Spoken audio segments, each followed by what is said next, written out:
세상을 바꾸는 정치수다 팟캐스트 정치 알아바꾼다 88회 방송 시작하겠습니다. 자, 87에서 예고된 대로 88회는 정청래 키워드 분석을 중심으로 들어가 보도록 하겠습니다.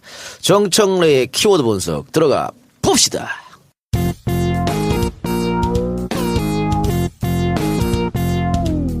정청래 키워드 분석. 국정 철학. 네, 시작하세요. 보다는 국정 기조가 낫겠어. 뭐든. 문재인 대통령의 국정 기조가 뭘까? 문재인 대통령은 우리 일부에 복을 타고 나타난 왕자다. 이렇게 얘기했잖아요. 그래서 그 복이라는 것은 객관적인 정세를 얘기하죠. 근데 객관적인 정세를 봤을 때 가장 유리한 정세다. 예를 들면 김대중 대통령 때는 DJP 연합 그리고 무엇보다도 외환위기 상황이었죠. 그래서 외환위기를 극복하는데 너무나 급급했어요. 그럼요. 근데 그때 너무 김대중 대통령이 외환위기를 뭐 1년 만에 졸업하겠다.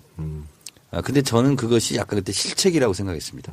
왜냐하면 위기 상황을 계속 불러일으키면서 개혁 작업을 했어야 되거든요. 근데 너무 지금 국민들이 고통을 받기 때문에 그냥 그런 어떻게 보면 전략적인 어떤 입장을 떠나서 그냥 진짜 외환위기를 졸업하는데 너무나 급급했어요. 급급하고 나니까 정권 초기가 다 흘러간 거야. 그러고 나서 그 와중에 김종필 국무총리를 임명해야 된 6개월 동안 또 야당이 발목을 잡아서 임명을 안 해줬어. 그러다 보니까 국정 초반기에 개혁적인 작업을 하지 못했어요. 그러다 보니까 결국은 김정일 국방위원장과 정상회담을 통해서 어떻게 보면 개혁의 동력을 삼으려고 했으나 그게 잘 되지 않았던 이런 상황이었고요. 네, 국난 극복이 가장 우선적이었으니까. 그렇습니다. 그리고 뭐 햇볕 정책, 그렇습니다. 대표적인 정책은. 그리고 노무현 대통령 때를 생각해 보면 너무나 소수 정권이었고, 그리고 분당이 있었고, 그리고 탄핵이 있었죠. 그러다 보니까 2003년도에 취임을 했는데 2004년도 3월 12일 날 탄핵이 됐어요. 그 탄핵하면서 또 몇 달간 소진하고, 그리고 생각해 보면 노무현 대통령 국정 초반기에는 검사와의 대화가 가장 상식적인 사건이에요. 그리고 반발하고 검사들은 이런 얘기도 했어. 어디서 들리는 거 보니까 83학번이라며요. 그럼 저랑 동기네요. 뭐 이렇게까지 얘기를 하고. 그리고 뭐 조롱이죠. 조롱이죠. 대학교 못 갔지 뭐 이런 그렇죠. 거. 고졸이잖아 당신. 네. 완전 무시하고 대통령. 그러니까 대통령이 뭐라고 얘기했냐면 막가자는 거죠. 이거는 그 전이야. 그 후야. 그 대통령의 개인적인 그런 약점을 얘기한 자리가 아닙니다. 예. 이렇게 얘기했죠. 불쾌한 표시했죠. 네, 그러면서 강금실 법무부 장관이 입각을 했는데 실질적으로 검찰 개혁을 하지 못하는. 그래서 국정 초반기에 어떻게 보면 힘쓰다가 좀 이렇게 여러 가지로 힘든 상황이었어요. 이것이 이제 민주정부 3기 집권 초반기 상황이었는데 지금은 너무나 그 시기에 보면 객관적으로 너무 좋은 시기죠. 일단 야당이 질의멸절하고요. 가장 큰 표차로 승리를 했고요. 그리고 박근혜 국정농단 사건이 있기 때문에 상대적으로 지금 당 지지율이 엄청나게 사상 최고로 높고 있고요. 그리고 국민들의 열렬한 박수가 있고요. 이런 상황 속에서 문재인 대통령은 그야말로 실력 발휘를 그냥 뭐 거침없이 파죽지세로 지금 하고 있다라는 건데 또 도와주기까지 해요. 상대방이. 검찰의 돈봉투 사건이 터지면서 여차하고 그냥 팍 들어갔죠 지금. 그런 상황이고요. 그리고 문재인 대통령이 첫날부터 열흘간을 너무 잘했습니다. 그 로드맵이 아마 있었을 겁니다. 그래서 대통령이 업무 지시로 할 것을 탁탁 해버렸어요. 그것은 뭐 누가 야당이 반대할 수도 없고. 그래서 미세먼지 국민들이 지금 심각한 민원 상황이죠. 미세먼지 없애달라. 미세먼지 기간제교사 순직 인정, 뭐 국정교과서 폐지, 국정교과서 폐지하려고 우리 몇 년 동안 이렇게 생고생을 했잖아요. 말 한마디로 해결되는 거야. 이런 것을 보여줌으로써 다시 지지율이 높아지면서 시너지 효과를 이루면서 더 큰 지금 힘을 갖고 국정을 지금 운영하고 있는데 지금 촛불 정신 10대 개혁, 뭐 전교조 합법화를 제외하고는 대체적으로 다 이루어질 것 같아요. 그래서 결국은 언론개혁 문제까지 건드리지 않을까. 그런데 한 가지 좀 우리가 조심해야 될 것은 열린우리당 때 4대 개혁 입법 법 하나 처리하기도 어려운데 4개를 묶어버림으로써 반대 세력들의 연대화를 꾀했거든요. 그것은 절대 하면 안 되거든요. 그러니까 부유세 있잖아요. 종부세 같은 경우도 실제로 조세 저항이 일어날 상황이 아니거든요. 세금을 올릴 때는 30만 명 이상의 조세 저항을 없게 해라 하거든요. 근데 종부세는 몇만 안 돼요. 그거. 6억 이상이 있으니까. 근데 그것도 사실은 전수를 잘못 쓴 거거든. 그러다 보니까 저항이 엄청났었는데 지금 아까 손수호 변호사도 얘기했지만 자칫 잘못하면 저들이 또 노리고 있다. 하이에네처럼. 근데 그게 뭐냐면 반대 세력들의 결집, 반대 세력들의 연대 이것을 최대한 흐트러뜨려야 되거든요. 그래서 그런 부분은 지혜롭게 잘 할 것으로 보고 있고요. 그래서 초반기는 대단히 성공적이고 아주 만족한다라는 건데 100일 작전을 또 내놨습니다. 국민의 나라 위원회에서 이 100일 작전은 이제 조금 중장기적으로 국정의 기조를 바로잡고 개혁 동력을 확보하면서 간다 이런 거고 그다음에 중기 프로그램은 내년 지자체 선거까지 어떻게 할 것인가. 그 부분에 대해서는 이제 개헌 문제도 마무리해야 되고요. 검찰 개혁도 완수를 해야 되고요. 그다음에 일자리 창출에 성과를 내야 되고요. 뭐 노동 시간을 단축하거나 비정규직 문제를 해결하거나 뭐 이런 공약했던 것들을 일단 1년 정도 지났을 때는 성과를 보여야 되거든요. 그래야 중후반기를 안정적으로 가져갈 수 있는데 대체적으로 로드맵은 잘 짜져 있는 것 같다. 예. 그리고 객관적인 정세도 좋고 예. 그리고 준비된 정도도 탄탄하다. 그래서 오늘 봉화마을에서 노무현 대통령에 대해서 문재인 대통령이 이런 말씀을 하셨죠. 20년을 성찰해서 그리고 참여정부를 넘어서 성공한 대통령이 되어서 나타나겠다. 봉화마을에 그렇게 얘기했는데 그 부분이 실현이 되려고 하는데 이것은 대통령 혼자의 의지로 되지는 않아요. 그런데 저는 상당히 희망적인 것이 제가 판도라에서도 얘기했지만 인사하는 걸 딱 봤을 때 히딩크식이에요. 그래서 팀워크를 굉장히 중요하게 생각하고요. 히딩크가 기초 체력을 훈련을 처음부터 무작정 시켰지 않습니까? 그리고 연고를 타파했습니다. 뭐 축구에도 연구 있죠. 연구가 있거든요. 고대 인맥, 연대 인맥 이렇게 쭉 있는데 전혀 고려하지 않고 이천수, 박지성, 이을용 뭐 이런 송종국 이런 선수들은 연고주의가 있어서 국내 감독이었으면 어려웠다는 거예요. 근데 무명에 가깝지만 그런 사람 원석을 보고 딱 발굴해 가지고 스타 플레이어로 다 만들었잖아요. 그런 것처럼 이종도 총무비서관 발탁하는 거 보세요.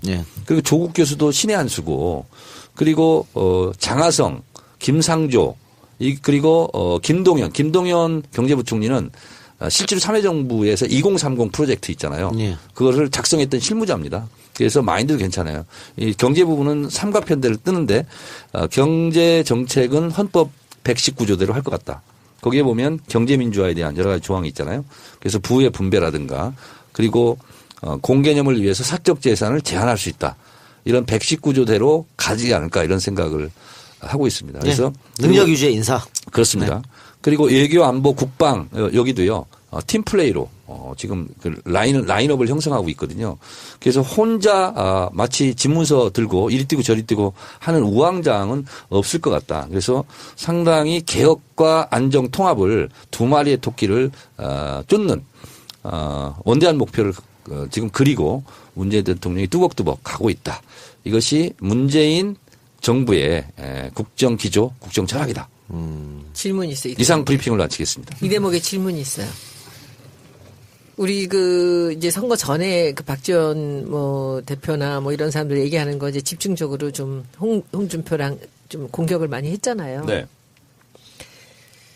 지금 이제 이 문 대통령 2주 동안에 이제 국정을 운영하는 걸 보면서 여러 야당의 반응들이 굉장히 다양하게 나오지 않습니까? 근데 심지어는 요새 하태경 의원까지 완전히 무슨 또 이쪽으로 막 오잖아요. 그리고 박지원 의원도 막 이러는데. 근데 저 한국당에서 하는 저 일련의 일들은 도대체 저 국민들 마음이 그렇게 떠났는 줄 모르고 저러는 거예요? 난 좀 이해가 안 돼. 모른 척 아니에요? 모른 척이 아니라 저거는 지금 보수들까지도 정말 너무 어이없어 하는 거예요. 옛날에 우리가 저렇게 싸웠습니까? 관성 아니야, 관성? 무조건 반대하자, 일단. 근데 이건 반대했다가 자기들한테 오는 게 반대도 제대로 못하고 있어요. 그러니까. 못하고 있는데. 꼬투리 잡고. 박지원 전 당대표가 태풍론을 얘기했습니다. 지금 문재인 태풍이 분다. 이럴 땐 납작 엎드려서 있어야 된다. 근데 그 다음 워딩이 중요합니다. 태풍은 강하지만 길지 않다. 그때 우리의 진지를 구축해야 된다. 이 태풍론을 얘기했어요. 근데 저는 이것은 바보 같은 워딩이었다. 왜냐하면 본인의 속마음을 그대로 들킨 거예요. 그래서 지금 문재인 대통령에 대해서 태풍이었으면 좋겠다.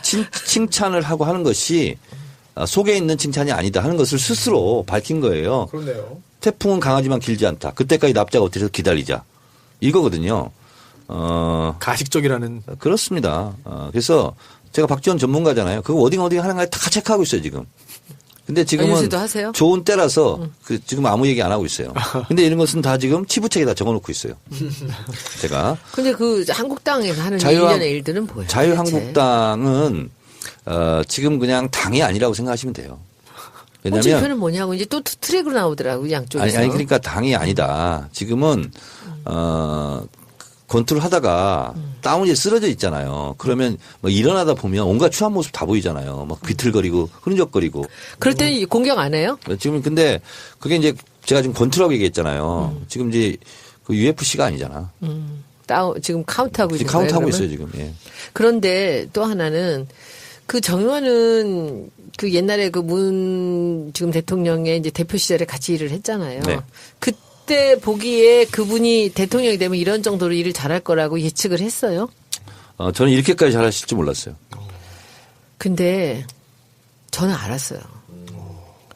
내가 내 인생을 던져서 여기 온 이유는 저는 문재인이라는 사람이 어떤 사람인지 알았거든요. 근데 이걸 제가 단적으로 한번 보여드릴게요. 이분은 예스는 금방 해요. 본인이 공감하는 거는 바로 예스를 하는데 노는 대답을 안 하세요. 그냥 그 노를 안 하는 게 상대방한테 상처를 줄까 봐 안 하는 거예요. 근데 그 부분에서 다시 생각을 해서 예스를 하는 게 아니라니까. 근데 우리 그 12월 5일 생각나세요? 2015년? 무슨 평화 말이었죠? 시위. 아, 예. 그때 우리가 새정년 시절. 맞나요? 새정년 시절이죠. 새정년의 막바지죠. 파란 목도리 하고 나갔을 때.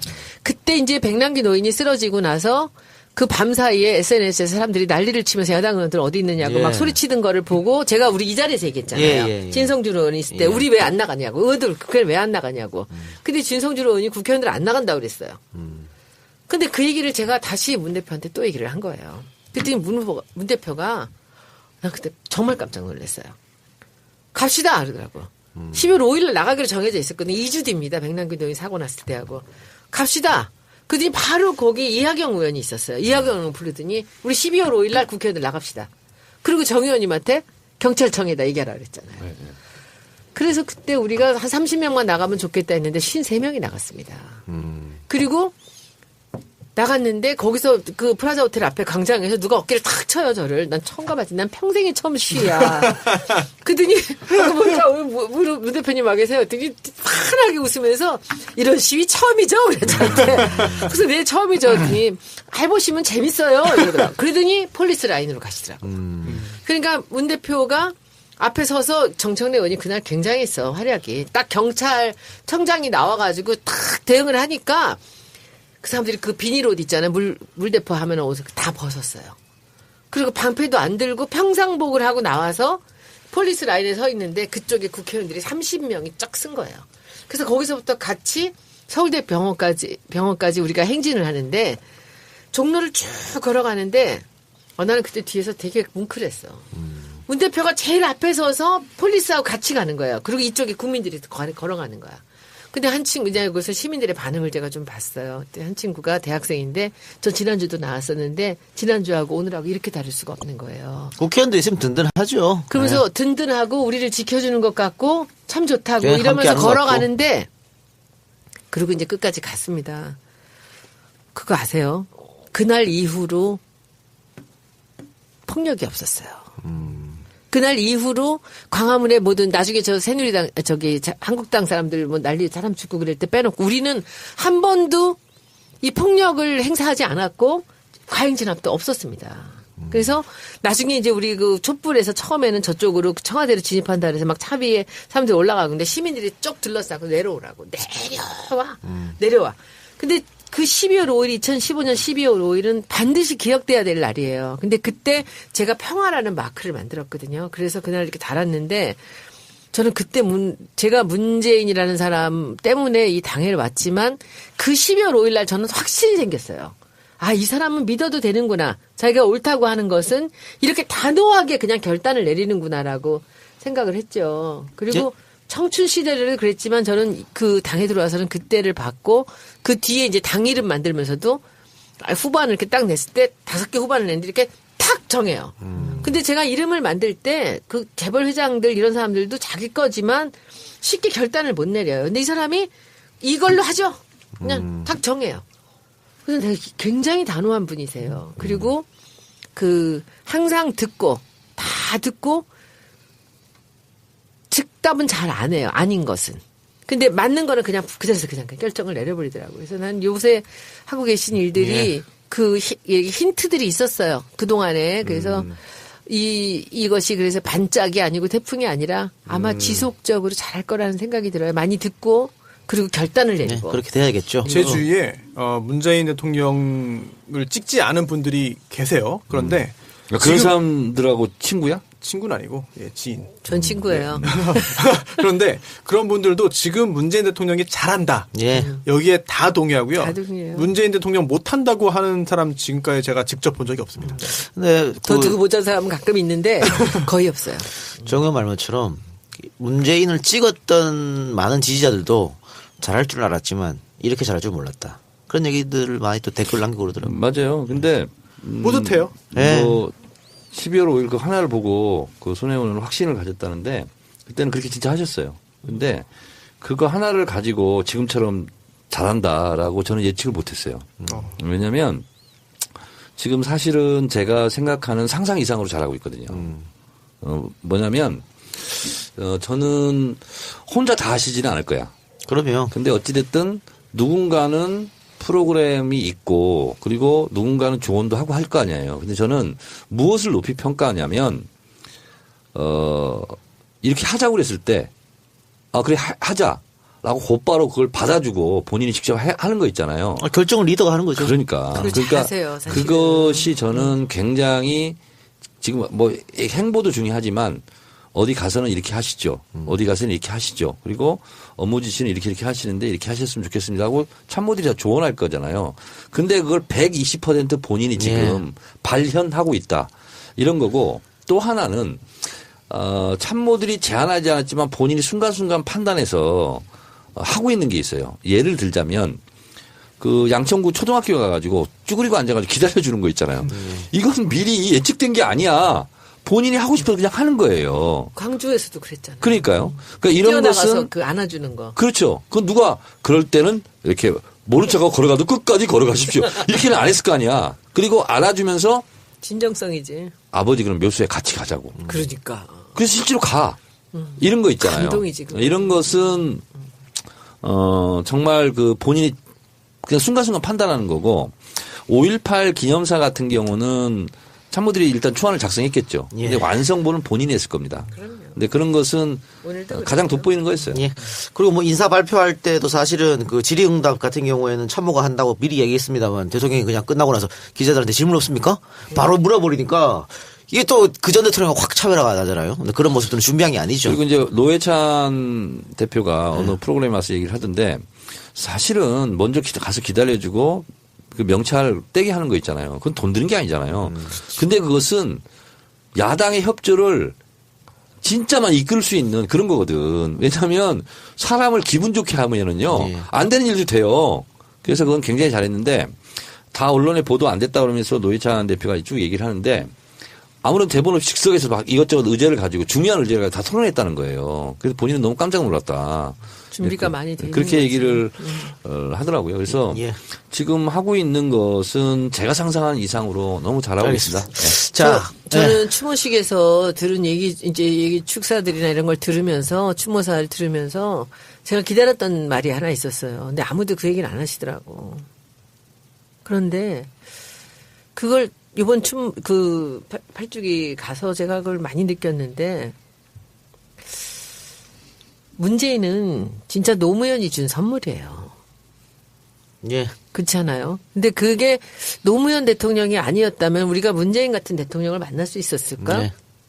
오늘 그 생각이 전 너무 많이 들더라고요. 다들 뭐 동의하실 겁니다. 네. 그래서. 그래서 예. 그런 것들이 있고 아마 그 젊어서부터 살아온 그 사람의 일생을 본다면 이 단호하게 결단을 네. 내리면서 결정해 나가는 과정을 앞으로 우리가 더 멋진 대통령을 볼 수 있을 것 같다고 생각합니다. 근데 지금 정청래 오늘 야당 협조 잠깐 얘기했잖아요. 근데 지금 같은 경우에는 야당이 할 일이 없어요. 그러니까 대통령이 다 그 일방적 지시사항으로 하고 있기 때문에 그걸 못하면은 야당이 또 뭐라 그러겠지만 그걸 또 잘하고 있기 때문에 야당이 뭐 할 일이 없어가지고 발목도 못 잡거든. 발목 잡기를 해야 되는데 그런데 이제는 서서히 야당이 발목 잡기 할 거리가 생깁니다. 지금 정 의원님이 두 번째 키워드 청문회가 아마 인사청문회 같아요. 그죠? 네. 인사청문회부터 발목 잡기 시작하고 일단은 야당은 시끄럽게 하고 이렇게 되고 언론이 또 시끄럽게 쓰다 보면 지금의 지지율을 조금 흔들릴 수도 있거든요. 문재인이 잘하든 못하든 간에 그런 식으로 나오면. 그래서 요 야당의 협조 문제 상당히 중요한 건데 일단 광고 듣고 와서 인사청문회 관해서 키워드 분석 한번 들어가도록 하겠습니다.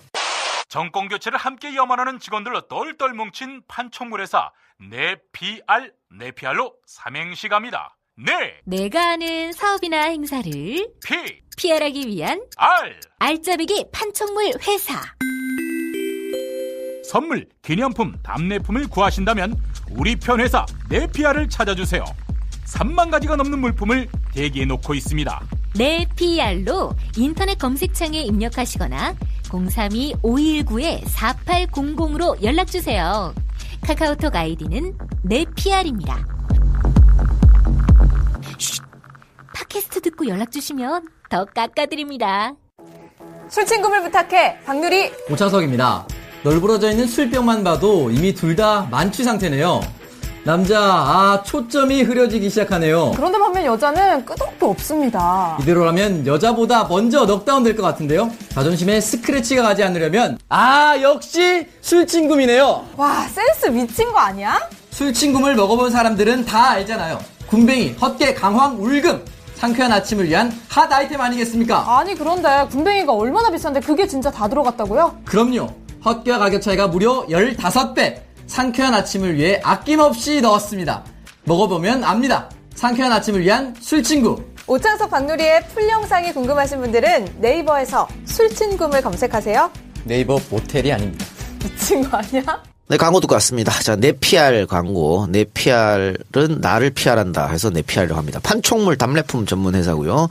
행사 기념품, 결혼 돌잔치, 칠순잔치 이런 단체 선물이 필요한 경우에 찾아주시면 된다고 하네요. 특히 팟캐스트 듣고 주문한다고 알려주시면 가격 할인까지 한다고 합니다.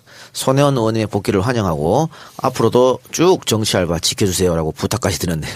자, 홈페이지는 www.nepr.co.kr이고요. 전화번호는 032-519-4800입니다.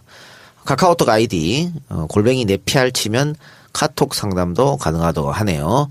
네PR 전 직원이 다 진보 지지자고 우리 편이라고 항상 강조하시는 분들인데 잘 됐으면 좋겠습니다. 여러분들 답례품 판촉물 필요하시면 네PR로 전화를 한번 해보시기 바랍니다. 홈페이지 전화번호 없어? 홈페이지 없어요? 예. 아까 좀 뭐 했나? NEPR 물건들을 봐야 되니까. 예.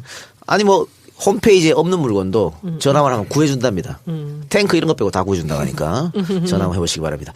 두 번째 광고는 술친굼이었습니다. 술친굼 광고 많이 해요? 많이 합니다. 예. 상쾌한 아침을 위해서. 좋아요? 술친굼. 들어보셨어요? 저는 지금 효과를 보고 있습니다. 저는 군뱅이 갖고 예, 군뱅이 갖고 하는 거 술 먹고 해서 먹고 있습니다. 예. 군뱅이, 울금, 헛개, 인진, 진피 국산 원료로 제작한 좋은 제품이니까 술 드시기 전에 혹은 술 먹는 중에 술 먹고 다음날 먹어도 괜찮습니다. 효과 있어요? 효과 있습니다. 예, 술친굼. 홈페이지에서 지금 후기 이벤트도 진행 중이라고 하니까 네이버에서 술친굼을 검색하든지 1599 이름이 너무 재밌어요. 9067 술친굼. 1599-9067로 전화하시기 바랍니다. 자, 두 번째 키워드. 청문회. 네, 청문회. 네. 당연히 인사청문회 얘기고요. 인사청문회가 장관까지 확대된 것이 노무현 대통령 때입니다. 그리고 당시 한나라당 야당이 요구한 겁니다. 예. 예, 그래서 인사청문회 이명박 박근혜 정권 때 인사청문회 때 굉장히 두 정권이 고생을 많이 했죠. 그리고 박근혜 정권 때는 김영준 전 헌재 소장부터 시작해가지고 국무총리의 굉장히 낙마 사태가 벌어지면서 국정의 기조가 흔들리고 동력이 빠져버렸죠. 동력이 빠져버리고 이제 이런 사태가 기억납니다. 문창극. 발생합니다. 문청은 나중 일이었고 네. 초장부터 빠졌어. 처음에. 초대 엄청 국무총리. 났어, 네. 그래서 문재인 정부가 올해를 이런 탄탄한 기반 속에서 잘 가느냐 못 가느냐 갈림길입니다. 그렇죠. 인사청문회가 기회이고 또 위기입니다. 첫 번째 인사청문회가 이제 곧바로 열리죠. 지금 이 방송이 나갈 때쯤이면 벌써 치렀을 그렇습니다. 거예요. 이낙연 내일이죠. 국무총리. 그래서 이 모든 일에도요 순서가 중요합니다. 그래서 이낙연 국무총리는 그런 면에서 봤을 때 순서상 1번 타자인데 제가 봤을 때는 통과하는 데는 큰 문제는 예. 없어 보입니다. 네, 보이콧 한다고 지금 그러잖아. 한국당이. 자유한국당에서요? 그거는 뭐 욕 나올 뻔했네. 그거는 뭐 그렇게 하든 말든 뭐 그건 본인들만 자료가 미비하다고. 손해니까요. 근데 어찌됐든 인사청문회는 야당판입니다. 여당은 방어자 역할을 해야 되고 야당이 공격판인데 그래서 어쨌든 본전치기 하면 굉장히 잘하는 겁니다. 인사청문회는. 근데 이제 이낙연 국무총리 같은 경우는 몇 가지 해명해야 될 부분은 있더라고요. 예, 있습니다. 보니까 네. 뭐 부인이 화가인데 예. 그 그림 저도 좀 궁금하더라고요. 그런 문제. 또 아들 병역 문제는 자, 뭐 큰 문제는 없어요. 하나하나 한번 볼까요, 그러면? 네네. 그 부인이 2013년에 전남개발공사에 그림 2점을 900만 원에 판매했다는데 그러면 그림 하나에 450만 원 정도 되는 거잖아요. 뭐 손해원이 잘 알 수도 있겠습니다만 그림 한 점 화가가 자기 그림 400, 500 이거 크기도 사이즈도 커요. 이거는 고가라고 할 수도 없습니다. 고가 그리고 아니죠. 이런 그림 그리려면요 2달, 석 달씩 걸려요. 네. 그걸 비싸다고 할 수 있습니까? 이거는 그냥 의혹을 갖고 온 것 같고요. 근데 이제 그게 상대가 아니고 어디죠? 네. 전남개발공사. 그게 이제 아니라 이 얘기가 옛날에 딴 사람들 또 유명한 사람 하나 또 이런 경우가 있었어요. 그 부인이 오랫동안 그림을 그리질 않았대요. 그러니까 그림은 경력 같은 게 되게 중요한데 그리지 않았는데 이제 이분이 뒤늦게 이제 애들 다 키우고 그러고선 그림을 그렸나 봐요. 근데 이 사람이 개인전을 했단 말이야. 남편이 지사를 할 때. 근데 개인전을 하면 사람들이 와서 그림을 사주잖아요. 사주는 거죠. 사주는 거죠. 그러니까 전남개발공사에서 와서 그림을 사준 거예요. 아니 근데 그게 시점이 중요하잖아요. 도지사 취임 1년 전에 산 거예요. 전남 1년 개발공사. 전이래요? 1년 전이에요. 그러니까 뭐 문제될 게 없어. 아니 근데 그때 국회의원을 하고 있었잖아요.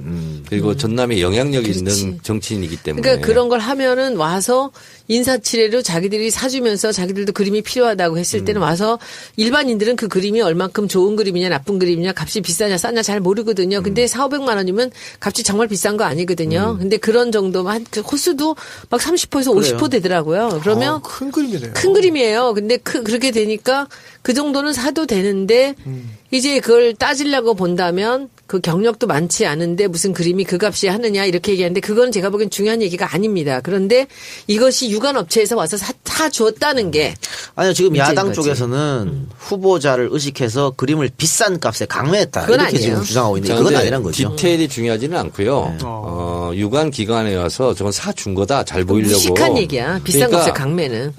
이거는 야당의 공격 소재가 됩니다. 그리고 제가 야당이었어도 이건 강하게 공격을 했을 거예요. 이제 이런 문제가 있는 건데. 자 또 하나 네. 아들 군면제 의혹. 그건 뭐 문제되지 않고 오히려 미담이 될 것 같습니다. 왜냐하면은 자료가 남았다며. 아들이 아파가지고 이제 군면제 됐는데 이낙연 후보자가 뭐라 그러죠?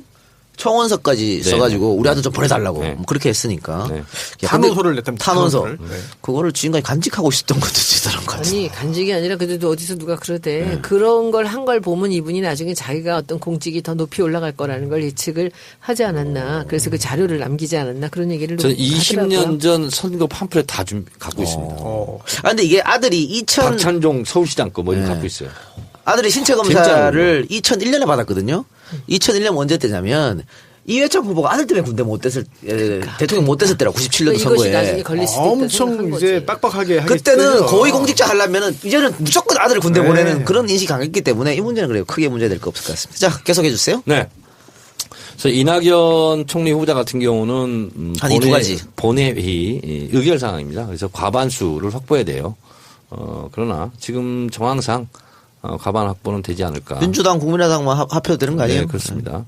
그렇게 될 것 같고 이제 문제는 국무총리 후보자 인사청문회를 시작으로 지금 뭐 인사청문회를 해야 되는 자리가 한 30개 정도 되지 않을까? 그래요. 예. 30개 주면 됩니다. 예, 그 정도 될 것 같은데 거기서 이제 한두 명이 사고가 날 수도 있습니다. 그렇겠죠. 그래서 이제 인사청문회는 사실상 국회의원이 물어보고 답변하는 거지만 국민이 물어보고 국민이 답변하는 거거든요. 그 과정 속에서 털어서 먼지 안 나는 사람이 없다라는 이렇게 통념으로 본다면 잘못한 게 있으면 빨리빨리 시인해야 돼요. 그래서 이게 시인하지 않아 가지고 개심죄에 걸려서 국무총리가 낙마한 경우가 김태호 전 국무총리 후보자입니다. 예. 박연차 게이트 때 전혀 모르다 일면식도 없다 그랬다가 둘이 사진 찍은 사진이 나왔어요. 왜 그러는 거예요? 그러니까 뭐냐면 하나가 터지면 더 막 공격을 한다 그러니까 꽁꽁 막아야 된다 처음부터. 그래서 가장 솔직한 것이 가장 좋은 정책입니다. 저는 그래서 워낙 많은 지금 인사청문회 그 숫자가 있기 때문에 수요가 있기 때문에 이게 다 성공한다. 라는 것은 좋겠는데 그러지 못할 수도 있어요. 그럼요. 그랬을 때는 국정 기조가 살짝 흔들릴 수도 있다.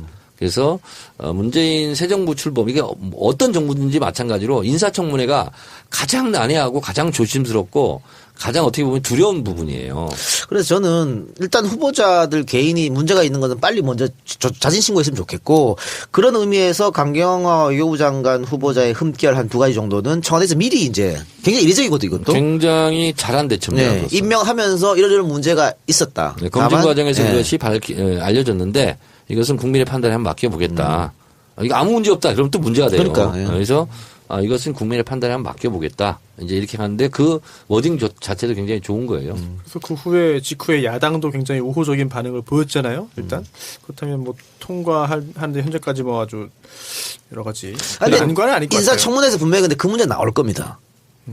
나오죠. 당연히 그걸로 이제 나오고. 공격을 하겠죠. 근데 이제 여성 후보자라는 것 때문에 강점은 있습니다. 그리고 이게 국회 동의 대상은 아니잖아요. 예. 국무총리와 달리 이제 외교부 장관이니까 국회에서 동의를 해야 되는 건 아니고 인사청문 절차만 하면 됩니다. 예. 따라서 뭐 인사청문 결과 이제 그 부적격하다는 보고서 채택되든지 아니면은 뭐 보고서 자체가 뭐 이제 채택이 안 되든지 하더라도 임명 강행할 수는 있거든요. 박근혜 정부에서 막 그렇게 많이 했죠. 네. 그런데 인사청문회 하면서 생각지도 못하는 큰 흠결이 터져 나오면 인준 절차하고 상관없이 본인이 또 스스로 내려올 수도 있는 문제니까 그런 문제는 없어야겠죠. 그런 인사 관련해 가지고 검증 작업을 민정수석이 하게 되나요? 그러면?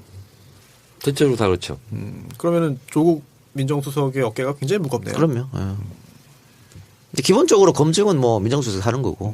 근데 뭐 인사수석이랑 뭐 다양한 얘기를 나누겠죠. 예. 그러니까 이제 미국 청문회 같은 경우는 한 1000가지 체크리스트를 미리 줍니다. 예. 그리고 본인이 다 체크하게 하고요. 그다음에 그걸 받아가지고 그리고 각 기관에서 다시 검증을 하거든요. 그래서 그 1차 걸러요.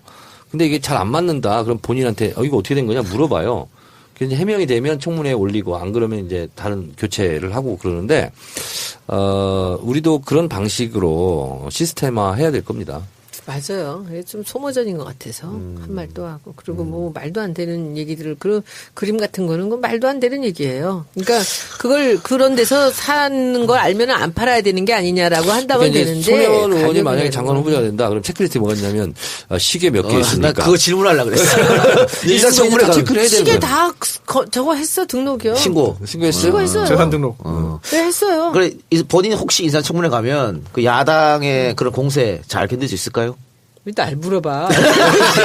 여기서 물어볼 사람이 없어. 선출직만 하십시오. 선수한테 물어볼 수도 없고. 이런 게 있어. 제가 나는 선출직 글쎄 뭐 저는 지금은 안 할 거니까. 정의원은 임명직 안 간다는 이유가 인사청문회 받기 싫어서 그래. 청문회 받을 게 뭐 있어요?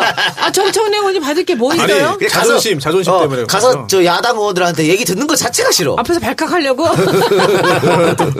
이해찬 총리처럼 또 싸울 수가 아니야. 있어. 근데 뭐 우비장 전입도 한 적 없고 집도 투기도 한 적 없고 돈도 진짜 없고. 깨끗해요. 그러니까. 왜냐하면 통장도 하나만 사용했고 그거 보면 다 나와 있어. 아니 뭐 유시민 장관은 뭐 안 깨끗했어. 그런데 그때 봐요. 완전히 뭐 걸렸어? 아니, 유시민 어땠었어 그때? 완전 깨끗한데 장관 후보자 인사청문회 할 때 그 전에 이제 여당 국회의원하고 완전 달라졌다니까. 2대8 가르마. 2대8 가로 딱 하고 의원님 제가 뭐 아, 이렇게 진짜? 이러면서 조윤선 같이. 뭐 그렇게 했다니까요.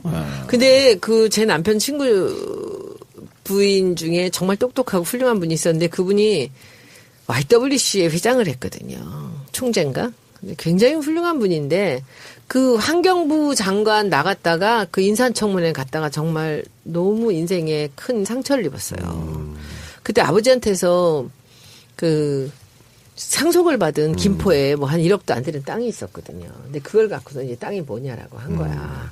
그랬더니 이 사람이 그 상속받은 건 다 그랬는데 그걸 왜 뭐 농사를 어떻게 했냐 뭐 이런 얘기 나오니까 제가 땅을 사랑한다 그런 거야.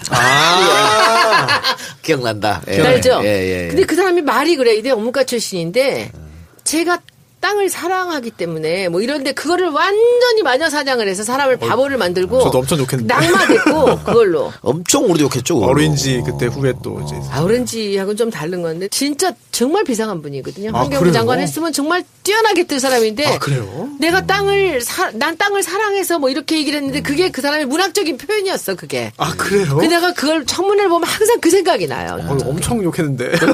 우리도 욕 많이 했어.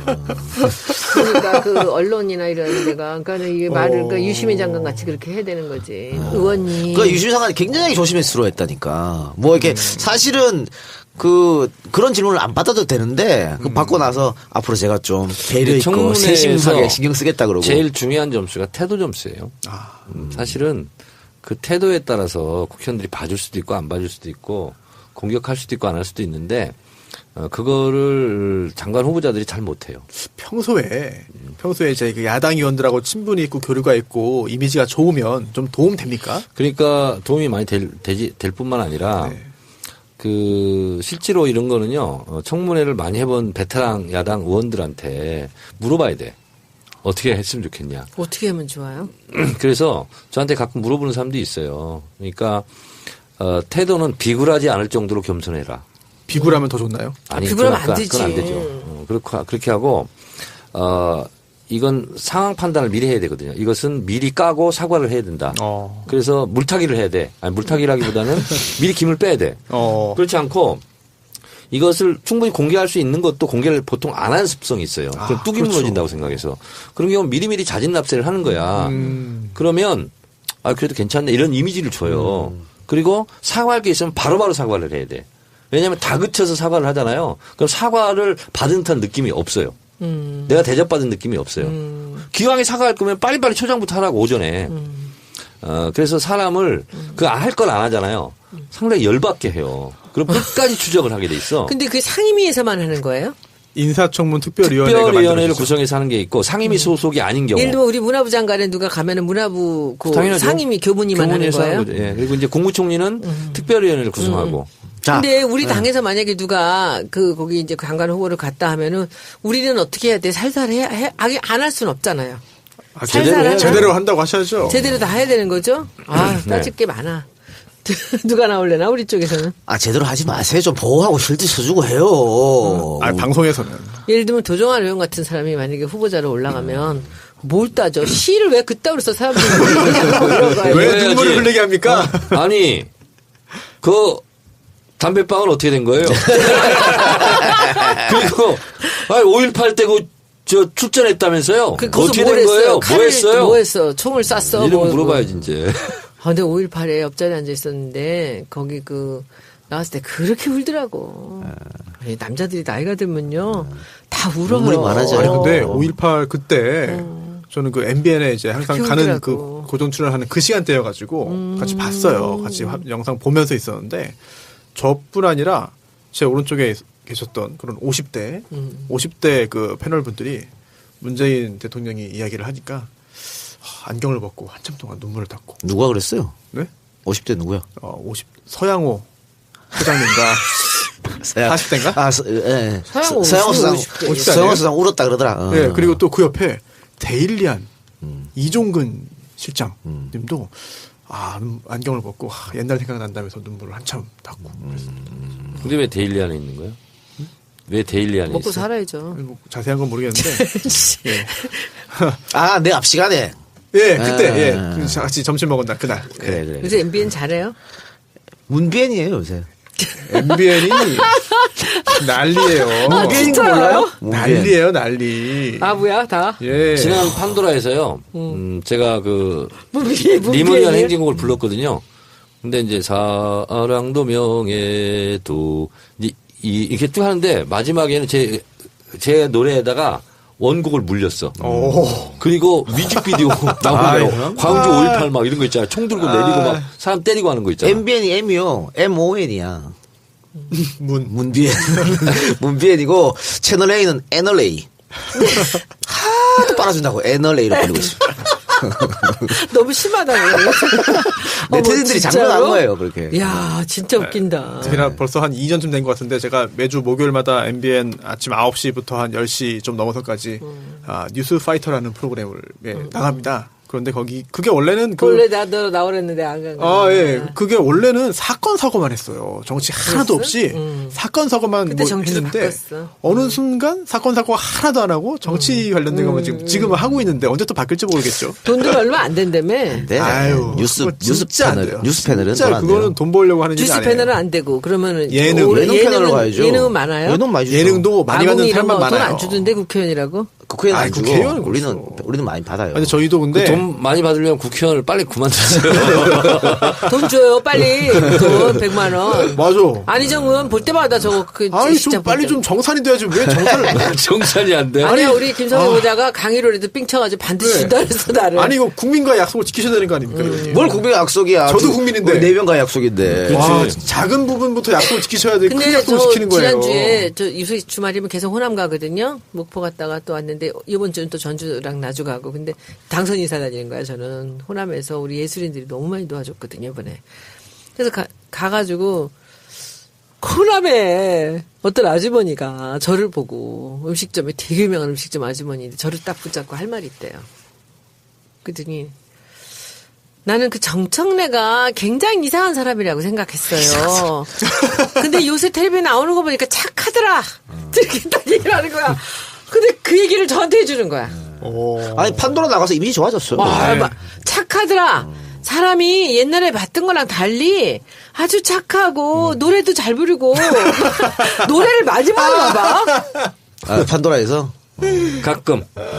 노래도 잘 부르고 사람이 착하고 그리고 똑똑하더래. 그 얘기를 자기가 다시 봤다고 좀 전해달래요. 거친 이미지가 없어졌습니다. 사실 판도라 출연이 그래 딴 데서도 그 얘기 많이 들어요? 지지자만 옆에 있으니까 모르지. 많이 들어요. 많이 듣고 그 옛날에는 뭐 정치 알바 많이 들어요. 파파이스 많이 들어요. 근데 요즘에는 그런 얘기 별로 안 하고 판도라 잘 보고 있어요. 다 그래요. TV가 위력적이에요. 사실. 그럼요. 근데 그게 재방 2번까지 해가지고 10% 정도 나온대요. 그거 어마어마한 거예요, 진짜. 근데 그건 뭐 괜찮다고 그랬는데 왜 사람들이 말이 너무 느려 다. 아 거기는 일부러 타겟팅을 하는 건데 5, 60대층을 그 타겟팅을 한대요. 그래서 너무 느려. 말이 빠르면 안 된대요. 그러니까 설전 보다가 보면 저도 느려. 약간 답답한데 그래서 우리 같은 사람 나오면 큰일 나겠네. 다다다다다 하는데. 근데 지지난주부터 그 PD가 얘기하더라고. 2049에서도 지금 이제 소구력이 생기기 시작했다고. 그 정두원 의원이 참 잘해요. 이렇게 썰전에 약간 실망한 그런 분들이 생기기 시작해서 그렇습니다. 그런 면이 있어요. 네? 나는 그거 안 봐. 그 변호사 보기 싫어가지고. 그러니까 저런 책 때문에 안 본다는 얘기 많아요. 저는 안 봐요. 그런데 그 사람 거를 지금 붙잡고서 얼굴 인상도 너무 싫고 봐. 난 그때 그 이재명하고 싸우는 거 보고 나서 그 다음부터 설전 안 봐요. 근데 판도라를 보는데 너무 느려 템포가 돌아가는 게. 왜 고스톱 칠 때 하나에서 계속 뭐 낼까 망설이는 사람이 중간 하나 껴있는 것 같은 그런 느낌이에요. 아니, 저도 그렇게 계속 얘기를 하는데 그래서 저도 말이 좀 빠른 편인데 저도 일부러 느리게 지금 하고 있거든요. 느려요. 네. 아 근데 거기 저거 편파적 아니에요? 뭐가요? 2대1이잖아. 맞아. 2대1인데 거기는 거기도 편파적이라고 생각할걸? 왜요? 정청래 위주로 한다고? 단독 드리블이야? 근데 계속 2대1로 갈 거래요? 아니 근데 그렇게 해도 뭐 그렇다 해요. 하여튼. 어쨌든 이 인사청문회라는 것은 검증하고 검증해도 재판하고 비슷한 거예요. 손수 변호사님 있잖아요. 네. 준비했는데도 불쭉불쭉 튀어나오는 게 재판이잖아요. 그렇죠. 그런 것처럼 청문회도 그렇거든요. 그래서 저는 조금 걱정스럽게 앞으로 좀 이렇게 예의주시하고 있습니다. 재판과의 공통점이 또 하나 있는 것 같습니다. 네. 의뢰인은 못 믿는다. 다 말해라 제발 다 말씀해 주셔야 제가 다 작전 짜가지고 합니다라고 하지만 어딘가에서 숨기는 게 있을 수가 있고 그게 또 중요해요. 그렇죠. 아 진짜? 인사청문회도 아마 그런 일이 있을 수 있습니다. 인사권자가 선 변호사 다 최근에 물어봤는데. 그런 사건 하나 있었죠. 네, 알겠습니다. 뭐가? 최근은 아니고 네. 예. 자, 그러면 광고 하나 듣고 와서 대통령 경제 외교 안보라인 인사에 대해서 한번 이야기 나눠보도록 하겠습니다. 입시 설명회 도움됐어? 도움됐긴. 입시 설명회가 아니라 상위권 입시 설명회야. 우리 애처럼 4, 5등급한테는 도움되는 정보가 하나도 없어. 내가 갔던 설명회도 스카이부터 인서울까지만 설명하더라고. 중하위권 학생들은 입시 정보를 어디서 얻어야 하지? 입시 정보가 부족한 중하위권을 위해 맵스터디 컨설팅에서 책을 출간했습니다. 1에서 9등급 모두를 위한 진짜 입시 전략 2018. 1등부터 꼴찌까지 모든 수험생을 위한 입시 전략 기본 지침서. 1에서 9등급 모두를 위한 진짜 입시 전략 2018. 검색창에 진짜 입시 전략을 쳐보세요. 예, 진짜 입시 전략. 오늘 광고. 1등급에서 9등급까지 모든 학생을 위한 진짜 입시 전략이라는 서적, 책입니다.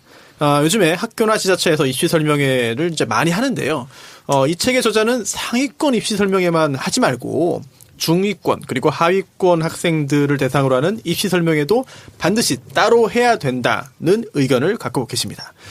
우리가 성적 가지고 애들 차별 안 한다. 중하위권을 위한 입시 설명회를 하고 싶다. 이런 분들 계시면 1등급에서 9등급 모두를 위한 진짜 입시 전략을 검색하고 연락해 주시기 바랍니다. 진짜 입시 전략 책입니다. 예, 책인데 이거 쓰신 분이 직접 안가히 찾아와서 저랑 이야기했었거든요. 그래서 제가 광고 하지 말라고 그랬어요. 책은 광고 효과 없으니까 하지 말라고 했는데 괜찮다고. 광고 효과 없어서 좋으니까 해달라고. 저자가 누구예요? 이게 아마 여기 아마 학원에서 강사하신 분 같은데. 예. 제가 학원 할 때 진짜 맞춤형 입시 전략을 제가 했었죠. 제가 진짜 잘했어요, 제가. 그러니까 그걸 아마 책으로 쓰신 것 같아요. 한번 여러분 관심 있으신 분들은. 근데 입시가 전략이 굉장히 복잡합니다. 근데 그렇겠죠. 그때 제가 했던 말이 있어요. 수능과 내신은 대학 가는데 50%다. 50%는 입시 전략이다. 아, 그래요? 네. 그래서 정보를 아는 사람이 뭐 시험 잘 치는 사람보다 낫다 이런 얘기도 있더라고요. 그렇습니다. 그러니까 실제로 제가 굉장히 놀라운 성과를 그때 많이 냈어요. 뭐 설명드리면 야 그런 그 빈틈이 있었다니 뭐 이런 거 있잖아요. 그래서 예를 들면 이런 거예요. 수능 점수에서 52점 차이가 났어요. 52점이요? 52점. 352점과 394점. 하늘과 땅 차이 아니에요? 하늘과 땅 차이죠. 근데 394점을 서울대를 떨어졌어요. 극과를. 근데 352점은 극과를 전자과목과를 들어갔어요.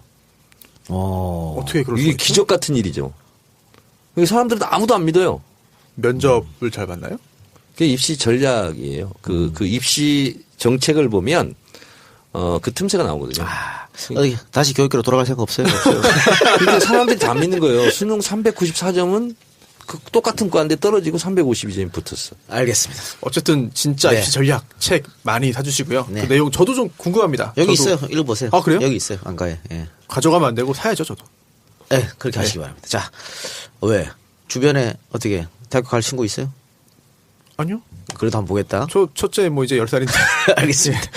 자, 대통령의 경제 외교 안보라인 인사를 했습니다. 김동연 경제부총리, 흑수저 출신이죠. 상고 나와가지고 야간대학, 국제대학 다니면서. 그러니까 낮에는 은행 다니고 밤에는 야간대학 다니고. 그래서 1교시 수업은 거의 못 들었다 하더라고.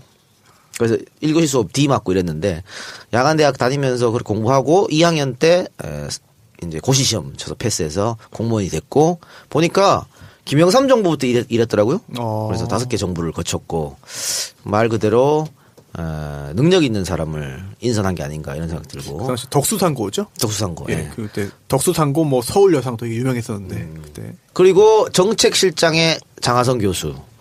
근데 장하성 교수는 누가 봐도 안철수 쪽 사람이었었는데 삼고초려 했다고요? 문재인 대통령이 직접 전화해서. 뭐 그렇게들 얘기하는데 실제로 이번 대선에는 관여하지 않았대요. 그리고 이제 안철수랑 헤어진 거죠. 전에 이제 몸담았고 2012년도에는 빡세게 도왔던 것 같은데 그랬던 것 같고 그리고 예를 들면 뭐 강경화 외교부 장관 후보자도 반기문 사람 아니냐. 그런데 문재인 대통령의 강점이 인사정책에서 그런 거에 연연하지 않더라고요. 그리고 불러다가 인재를 발굴해서 등용하면 그게 문재인 사람 되는 거예요. 그래서 그거는 아주 잘하고 있는 거예요, 지금. 근데 지금 국민경제자문회의 부의장 장관급이라 그러더라고요. 여기 이제 김강두 교수를 임명했지 않습니까? 네. 그러면은 장하성 교수, 김강두 교수는 색깔이 다른 분들이잖아요. 조화가 잘 될까? 이런 이야기도 있더라고요. 네, 그런 점을 궁금해 하실 텐데 네. 이게 경제도 정치도 날개 하나로 날 수가 없잖아요. 양쪽의 날개로 날아야 높이 날 수 있잖아요. 그런 것처럼 장하성, 김상조 같은 분만 있으면 또 실제로 불안해하는 경제 관료들도 있고 불안해하는 경제 주체들도 있을 거 아닙니까? 그런 쪽에 안정적인 시그널을 보낼 수 있는 거고 저는 앞으로 검찰 인사도 그렇게 될 거예요. 강온 같이 다 할 겁니다. 근데 결국은 어디에 방점을 찍느냐 이거에 따라 달라지는 거 아니겠어요? 저는 그래서 굉장히 균형 잡힌 인사를 하고 있다. 그래서 개혁과 통합이 어떻게 되면 플러스 마이너스처럼 양극적인 것처럼 보이잖아요. 근데 저는 두 마리 토끼를 다 잡는 그것이 올바른 인사 정책이고 경제 정책이다 이렇게 예. 보고 있어요. 외교안보 특보에 문정인 교수, 홍석현 전 중앙일보 회장이 임명됐는데 이 특보 자리가 없어졌다가 지금 이번에 다시 부활한 거 아니에요? 그 두 사람도 지금 극과 극이죠 사실은. 예. 근데 저는 그냥 단순화시켜서 말하면 오해 없기 바랍니다. 단순화시켜서 말한다면 외교 통일 안보는 문정인 교수가 키맨이 될 것 같아요.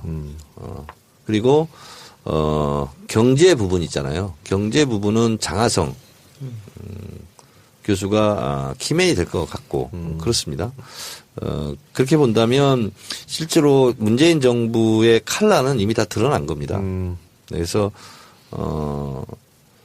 남북 관계는 대화의 방점을 둔 남북 화해 결국은 김대중 대통령의 햇볕 정책을 계승한 그런 기조로 갈 것이고 그러다 보니까 통일부가 발빠르게 민간교류 허용하겠다 예. 얘기 나오지 않았습니까? 삼성 같은 경우는 벌써 그 있잖아요. 그 유령이사 페이퍼 회사 그거 페이퍼 컴퍼니 예, 조사 컴퍼니. 들어갔잖아요 네. 지금. 그러니까 삼성건설을 수주했던 갑자기 이름이 생각이 안 나는데 거기 지금 조사 들어갔어요 벌써. 그래서 불공정 거래 담합 이런 거 조사하겠다. 내부자 거래 이런 거 있잖아요. 근데 이제 공정거래위원회에서는 실제로 가장 지금 수건 사업이랄까 민원 사항이 시민단체들에서 전속 고발권 폐지 문제입니다. 네. 그러니까 전속 고발권이라는 게 무엇이냐면 기업과 기업 간의 불공정 거래 이것이 사실은 형사 고발되고 바로 검찰이 수사를 해야 되는데 기업 활동을 위축시킨다고 해서 그 고발은 공정거래위원회만 전속으로 할 수 있어요. 기업 간의 거래에서 나오는 이렇게 불법이나 이런 것은 그러다 보니까 지금까지 공정거래위원회는 대기업의 갑질 이런 것을 막고 중소기업을 보호해야 되는 건데 대기업 위주로 가서 전속 고발을 안 해버려요. 그러니까 기업들은 맨날 당하고 중소기업들은 불합리한 거 당하고 하더라도 공정거래위원회로부터 보호를 못 받았거든요. 그러니까 하도 그러니까 이제 감사원과 중소기업청 이런 데서 전속 고발권이 아니고 고발 요청을 할 수 있게 했어요. 그 공정거래위원회. 근데 공정거래위원회에서 그냥 쌩까버리면 끝나는 거예요. 그래서 전속 고발권 폐지가 이게 개혁의 바로미터입니다. 근데 김상조 공정거래위원장 후보자도 전속 고발권 폐지에 앞장섰던 사람일 거예요. 그러면 과연 이게 사실은 혁명적 변화거든.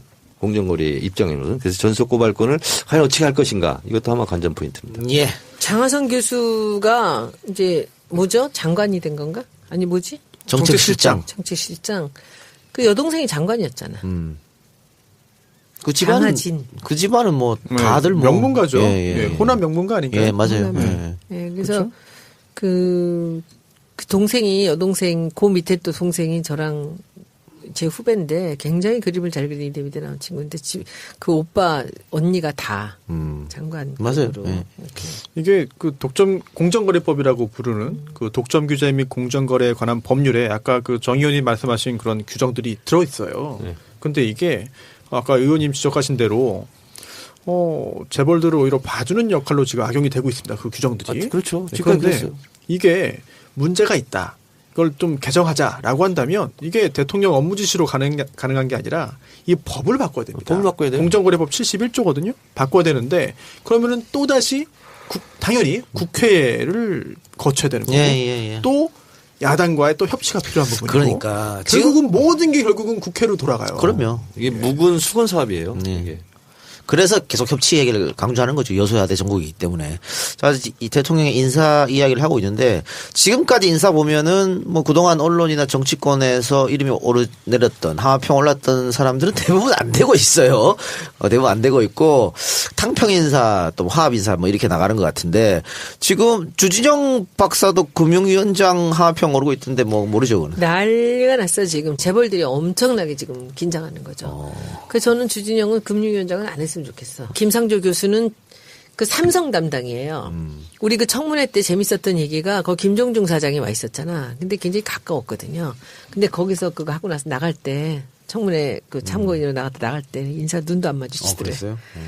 김상조가 그럴 줄은 몰랐다는 거지. 근데 원래 뭐 삼성을 너무 잘 알고 있으니까 삼성 저격수인데 그 주진영은 금융 관련된 거는 빠삭하게 알고 있으니까 저는 사실은 그쪽으로는 가서 서로 같이 피 묻히고 할 필요 없을 것 같아. 김상조 주진영이 청문회 때 참고인 투톱이었죠. 참고인 투톱이었는데. 글쎄 뭐 대통령이 생각이 있겠죠. 뭐 생각이 있겠으니까 좀 지켜보기로 하고요. 뭐 본인 별로 원하지도 않아. 예. 대통령의 인사 앞으로 또 더더욱 기대가 됩니다. 지금까지 너무 잘해줬기 때문에 앞으로 어떤 또 인물들이 발탁될지 좀 기대를 해보고요. 앞으로 장관 인사 같은 경우는 이게 이제 문재인 대통령도 더불어민주당 정부다 했기 때문에 몇몇은 아마 입각하지 않을까 그런 상상을 해봅니다. 이제 국무총리 인사 청문회 통과가 되고 나면은 또 국무총리가 또 재청할 수 있잖아요. 그렇습니다. 그 이낙연 후보자 같은 경우에도 벌써 뭐 생각 있는 사람이 있다 뭐 이런 얘기를 하고 있던데 좀 더 협의를 해서 좋은 사람이 나오리라고 생각됩니다. 나는 예. 내가 이제 임명직 진출은 안 한다고 했기 때문에 안 할 건데 예. 난 진짜 해보고 싶은 게 뭔지 알아요? 예. 통일부 장관. 이런 거 한번 해보고 싶어. 이번에도 모 국회의원이 지금 물망에 또 오르고 있다는 뭐 그럴 이야기를 거예요. 많이 근데 했습니다. 네. 통일부 장관은 다른 이제 경제부처 이런 거와 달리 실제로 대통령의 가장 중요한 부분일 수 있는 외교안보 국방에서 남북관계 그 철학이 맞으면 이게 통일부는요 맘먹기 따라 달려 있어요. 모든 것이. 그러니까 이명박 박근혜 정권 때 있잖아요. 통일부 예산의 65%가 불용 처리됩니다. 왜냐하면 남북관계 하는 게 없기 때문에 예산 책정해 놓고요. 65%가 불용이에요. 왜? 월급만 30% 다 가져가고 통일부 직원들 남북관계 사업하는 게 없어. 그러니까 통일부 장관 한 일이 없어요. 예산 안 쓰면 다음 해에 또 깎이고 또 없어지고 그런 그래서 잘하기가 어려운 부처잖아요. 통일부 장관이. 근데 이제 남북관계 잘 풀리고 대통령 통치 철학이 있으면 통일부 장관은 진짜 신명나게 일할 수 있어요.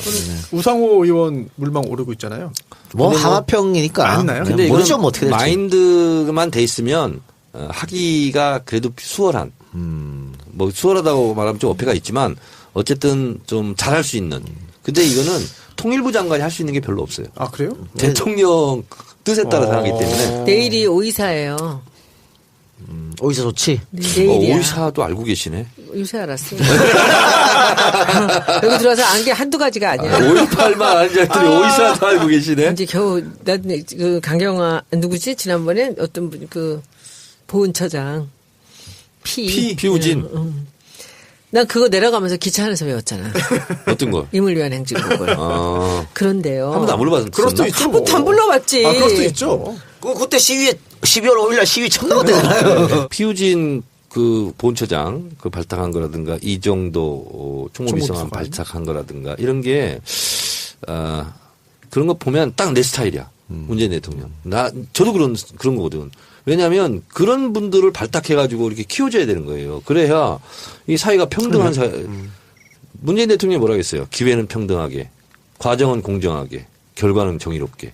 그게 딱 맞는 그러니까 뭐 인사죠. 이 정도 비서관 같은 경우에 문재인 대통령하고 연이 전혀 없었다고 일면식도 없었다고 하고 또 피우진 중령 같은 경우에는 또 정의당 비례 신청했던 분이더라고요. 네네. 그러니까 네. 출마를 했죠. 그러니까 안 된 거지. 비례. 그러니까 나하고 어떤 색깔이 달라도 인연이 없어도 능력이 있으면 쓴다는 거 아니겠어요? 네. 그게 좋은 사회인 거죠. 아니 정 의원님은 뭐 어차피 임명진 안 한다고 했지만 네. 그래도 간다면 통일부 얘기했잖아요. 네. 평양 대사 어때? 평양 대사는 마지막 자리야. 그래? 80 정도 돼가지고. 아니 초대 평양 대사 박지원 의원이 꿈꾸고 있으니까 뺏으라고. 아 근데 그 제가 이제 사실은 통일 문제에 대해서 1988년 대학 4년 때부터 지금까지 붙잡고 있는 최대의 정치한 이유이고 아젠다예요.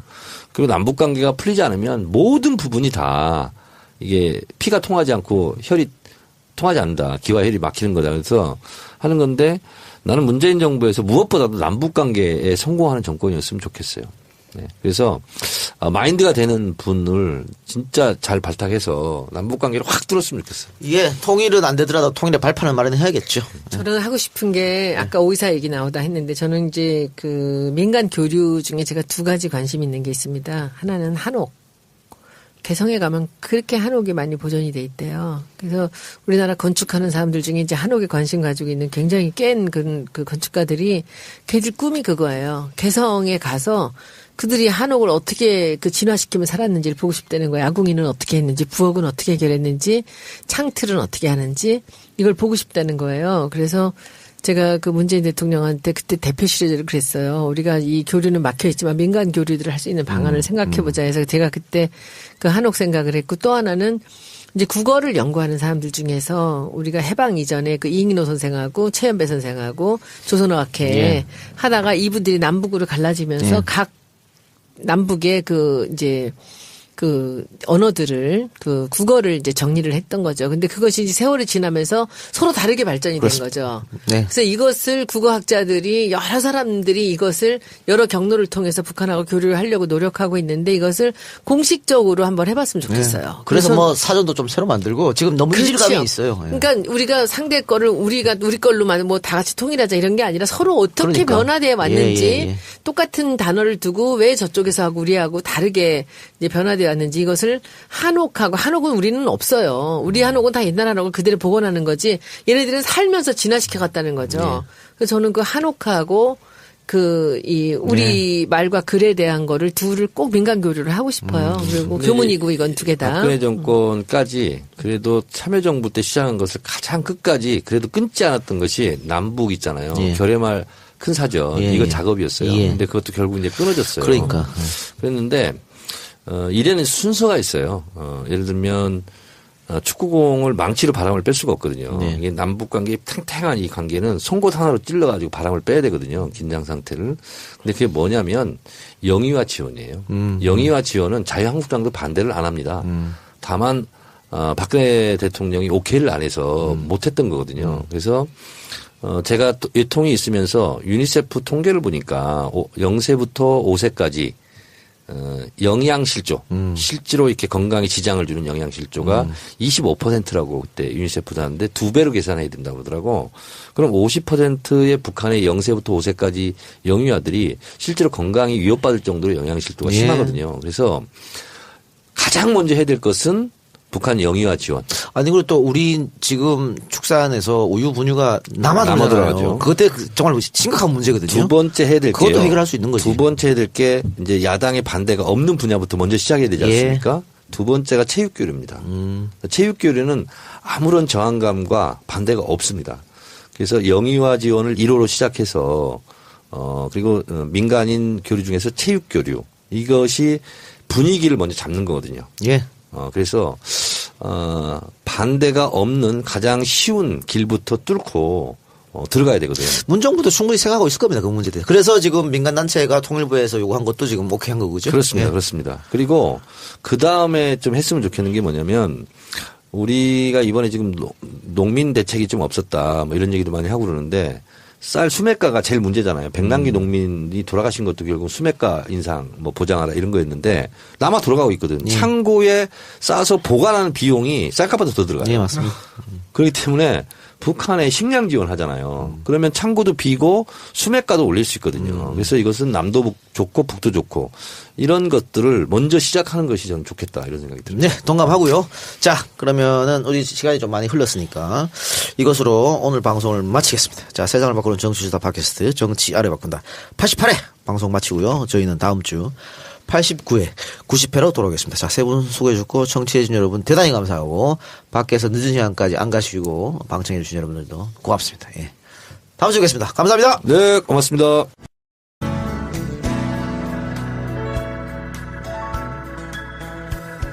세상을 바꾸는 정치수다 팟캐스트 정치 아래 바꾼다 88회 방송 시작하겠습니다. 자, 87회에서 예고된 대로 88회는 정청래 키워드 분석을 중심으로 들어가 보도록 하겠습니다. 정청래의 키워드 분석 들어가 봅시다.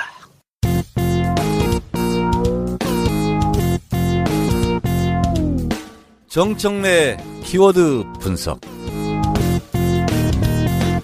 국정 철학. 네. 시작하세요. 보다는 국정 기조가 낫겠어. 뭐든. 문재인 대통령의 국정 기조가 뭘까? 문재인 대통령은 우리 일부에 복을 타고 나타난 예. 왕자다. 예. 이렇게 얘기했잖아요. 그래서 그 복이라는 것은 객관적인 정세를 얘기하죠. 근데 객관적인 정세를 봤을 때 가장 유리한 정세다. 예를 들면 김대중 대통령 때는 DJP 연합 예. 그리고 무엇보다도 외환위기 상황이었죠. 그래서 외환위기를 극복하는데 너무나 급급했어요. 그럼요. 근데 그때 너무 김대중 대통령이 외환위기를 뭐 1년 만에 졸업하겠다. 근데 저는 그것이 약간 그때 실책이라고 생각했습니다. 왜냐하면 위기 상황을 계속 불러일으키면서 개혁 작업을 했어야 되거든요. 근데 너무 지금 국민들이 고통을 받기 때문에 그냥 그런 어떻게 보면 전략적인 어떤 입장을 떠나서 그냥 진짜 외환위기를 졸업하는데 너무나 급급했어요. 급급하고 나니까 정권 초기가 다 흘러간 거야. 그러고 나서 그 와중에 김종필 국무총리를 임명해야 된 6개월 동안 또 야당이 발목을 잡아서 임명을 안 해줬어. 네. 그러다 보니까 국정 초반기에 개혁적인 작업을 하지 못했어요. 그러다 보니까 결국은 김정일 국방위원장과 정상회담을 통해서 어떻게 보면 개혁의 동력을 삼으려고 했으나 그게 잘 되지 않았던 이런 상황이었고요. 네. 국난 극복이 가장 우선적이었으니까. 그렇습니다. 그리고 뭐 햇볕 정책. 그렇습니다. 대표적인 정책은. 그리고 노무현 대통령 때를 생각해 보면 너무나 소수 정권이었고 그리고 분당이 있었고 그리고 탄핵이 있었죠. 그러다 보니까 2003년도에 취임을 했는데 2004년도 3월 12일 날 탄핵이 됐어요. 그 탄핵하면서 또 몇 달간 소진하고 그리고 생각해 보면 노무현 대통령 국정 초반기에는 검사와의 대화가 가장 상식적인 사건이에요. 그리고 반발하고 검사들은 이런 얘기도 했어. 어디서 들리는 거 보니까 83학번이라며요. 그럼 저랑 동기네요. 뭐 이렇게까지 얘기를 하고. 그리고 뭐 조롱이죠. 조롱이죠. 대학교 못 갔지 뭐 이런 거. 고졸이잖아 당신. 네. 완전 무시하고 대통령. 그러니까 대통령이 뭐라고 얘기했냐면 막 가자는 거죠. 이거는 그 전이야. 그 후야. 그 대통령의 개인적인 그런 약점을 얘기한 자리가 아닙니다. 예. 이렇게 얘기했죠. 불쾌한 표시했죠. 네, 그러면서 강금실 법무부 장관이 입각을 했는데 실질적으로 검찰 개혁을 하지 못하는. 그래서 국정 초반기에 어떻게 보면 힘쓰다가 좀 이렇게 여러 가지로 힘든 상황이었어요. 이것이 이제 민주정부 3기 집권 초반기 상황이었는데 지금은 너무나 그 시기에 보면 객관적으로 너무 좋은 시기죠. 일단 야당이 질의멸절하고요. 가장 큰 표차로 승리를 했고요. 그리고 박근혜 국정농단 사건이 있기 때문에 상대적으로 지금 당 지지율이 엄청나게 사상 최고로 높고 있고요. 그리고 국민들의 열렬한 박수가 있고요. 이런 상황 속에서 문재인 대통령은 그야말로 실력 발휘를 그냥 뭐 거침없이 파죽지세로 지금 하고 있다라는 건데 또 도와주기까지 해요. 상대방이. 검찰의 돈봉투 사건이 터지면서 여차하고 그냥 팍 들어갔죠 지금. 그런 상황이고요. 그리고 문재인 대통령이 첫날부터 열흘간을 너무 잘했습니다. 그 로드맵이 아마 있었을 겁니다. 그래서 대통령이 업무 지시로 할 것을 탁탁 해버렸어요. 그것은 뭐 누가 야당이 반대할 수도 없고. 그래서 미세먼지 국민들이 지금 심각한 민원 상황이죠. 미세먼지 없애달라. 미세먼지 기간제 교사 순직 인정, 뭐 국정교과서 폐지, 국정교과서 폐지하려고 우리 몇 년 동안 이렇게 생고생을 했잖아요. 말 한마디로 해결되는 거야. 이런 것을 보여줌으로써 다시 지지율이 높아지면서 시너지 효과를 이루면서 더 큰 지금 힘을 갖고 국정을 지금 운영하고 있는데 지금 촛불 정신 10대 개혁, 뭐 전교조 합법화를 제외하고는 대체적으로 다 이루어질 것 같아요. 그래서 결국은 언론 개혁 문제까지 건드리지 않을까. 그런데 한 가지 좀 우리가 조심해야 될 것은 열린우리당 때 4대 개혁 입법 그 법 하나 처리하기도 어려운데 4개를 묶어버림으로써 반대 세력들의 연대화를 꾀했거든요. 그것은 절대 하면 안 되거든요. 그러니까 부유세 있잖아요. 종부세 같은 경우도 실제로 조세 저항이 일어날 상황이 아니거든요. 그래서 세금을 올릴 때는 30만 명 이상이 조세 저항을 없게 해라 하거든요. 근데 종부세는 몇만 안 돼요. 그거. 6억 이상이 했으니까. 근데 그것도 사실은 전수를 잘못 쓴 거거든. 그러다 보니까 저항이 엄청났었는데 지금 아까 손수호 변호사도 얘기했지만 자칫 잘못하면 저들이 또 노리고 있다. 하이에네처럼. 근데 그게 뭐냐면 반대 세력들의 결집, 반대 세력들의 연대 이것을 최대한 흐트러뜨려야 되거든요. 그래서 그런 부분은 지혜롭게 잘 할 것으로 보고 있고요. 그래서 초반기는 대단히 성공적이고 아주 만족한다라는 건데 100일 작전을 또 내놨습니다. 국민의 나라 위원회에서 이 100일 작전은 이제 조금 중장기적으로 국정의 기조를 바로잡고 개혁 동력을 확보하면서 간다 이런 거고 그 다음에 중기 프로그램은 내년 지자체 선거까지 어떻게 할 것인가. 그 부분에 대해서는 이제 대표가 어느 프로그램에 와서 얘기를 하던데 사실은 먼저 가서 기다려주고 그 명찰 떼게 하는 거 있잖아요. 그건 돈 드는 게 아니잖아요. 근데 그것은 야당의 협조를 진짜만 이끌 수 있는 그런 거거든. 왜냐하면 사람을 기분 좋게 하면은요. 안 되는 일도 돼요. 그래서 그건 굉장히 잘했는데 다 언론에 보도 안 됐다 그러면서 노회찬 대표가 쭉 얘기를 하는데 아무런 대본 없이 즉석에서 막 이것저것 의제를 가지고 중요한 의제를 가지고 다 토론했다는 거예요. 그래서 본인은 너무 깜짝 놀랐다. 준비가 많이 돼 있는 그렇게 얘기를 하더라고요. 그래서 지금 하고 있는 것은 제가 상상한 이상으로 너무 잘하고 있습니다. 네. 자, 저는 추모식에서 들은 얘기 축사들이나 이런 걸 들으면서 추모사를 들으면서 제가 기다렸던 말이 하나 있었어요. 근데 아무도 그 얘기를 안 하시더라고. 그런데 그걸 이번 팔뚝이 가서 제가 그걸 많이 느꼈는데 문재인은 진짜 노무현이 준 선물이에요. 예. 그렇잖아요. 근데 그게 노무현 대통령이 아니었다면 우리가 문재인 같은 대통령을 만날 수 있었을까? 예. 오늘 그 생각이 전 너무 많이 들더라고요. 다들 뭐 동의하실 겁니다. 그래서 예. 그런 것들이 있고 아마 그 젊어서부터 살아온 그 사람의 일생을 본다면 이 단호하게 결단을 내리면서 결정해 나가는 과정을 앞으로 우리가 더 멋진 대통령을 볼 수 있을 것 같다고 생각합니다. 근데 지금 정청래 오늘 야당 협조 잠깐 얘기했잖아요. 근데 지금 같은 경우에는 야당이 할 일이 없어요. 그러니까 대통령이 다 그 일방적 지시사항으로 하고 있기 때문에 그걸 못하면은 야당이 또 뭐라 그러겠지만 그걸 또 잘하고 있기 때문에 야당이 뭐 할 일이 없어가지고 발목도 못 잡거든. 발목 잡기를 해야 되는데 그런데 이제는 서서히 야당이 발목 잡기 할 거리가 생깁니다. 지금 정 의원님이 두 번째 키워드 청문회가 아마 인사청문회 같아요. 그죠? 네. 인사청문회부터 발목 잡기 시작하고 일단은 야당은 시끄럽게 하고 이렇게 되고 언론이 또 시끄럽게 쓰다 보면 지금의 지지율을 조금 흔들릴 수도 있거든요. 문재인이 잘하든 못하든 간에 그런 식으로 나오면 그래서 요 야당의 협조 문제 상당히 중요한 건데 일단 광고 듣고 와서 인사청문회 관해서 키워드 분석 한번 들어가도록 하겠습니다. 정권 교체를 함께 염원하는 직원들로 똘똘 뭉친 판촉물회사 네피알로 삼행시 갑니다. 내가 아는 사업이나 행사를 PR하기 위한 알짜배기 판촉물 회사. 선물, 기념품, 답례품을 구하신다면 우리 편 회사 네피알을 찾아주세요. 3만 가지가 넘는 물품을 대기해 놓고 있습니다. 네피알로 인터넷 검색창에 입력하시거나 032-519-4800으로 연락주세요. 카카오톡 아이디는 네피알입니다. 팟캐스트 듣고 연락주시면 더 깎아드립니다. 술친구를 부탁해 박누리 오창석입니다. 널브러져 있는 술병만 봐도 이미 둘 다 만취 상태네요. 남자 초점이 흐려지기 시작하네요. 그런데 반면 여자는 끄덕도 없습니다. 이대로라면 여자보다 먼저 넉다운 될 것 같은데요. 자존심에 스크래치가 가지 않으려면 역시 술친굼이네요. 와 센스 미친 거 아니야? 술친굼을 먹어본 사람들은 다 알잖아요. 군뱅이, 헛개, 강황, 울금. 상쾌한 아침을 위한 핫 아이템 아니겠습니까? 아니 그런데 군뱅이가 얼마나 비싼데 그게 진짜 다 들어갔다고요? 그럼요. 헛개와 가격 차이가 무려 15배. 상쾌한 아침을 위해 아낌없이 넣었습니다. 먹어보면 압니다. 상쾌한 아침을 위한 술친구. 오창석 박누리의 풀 영상이 궁금하신 분들은 네이버에서 술친굼을 검색하세요. 네이버 모텔이 아닙니다. 미친 거 아니야? 네, 광고 듣고 왔습니다. 자, 네피알 광고. 네피알은 나를 피알한다 해서 네피알이라고 합니다. 판촉물 답례품 전문 회사고요.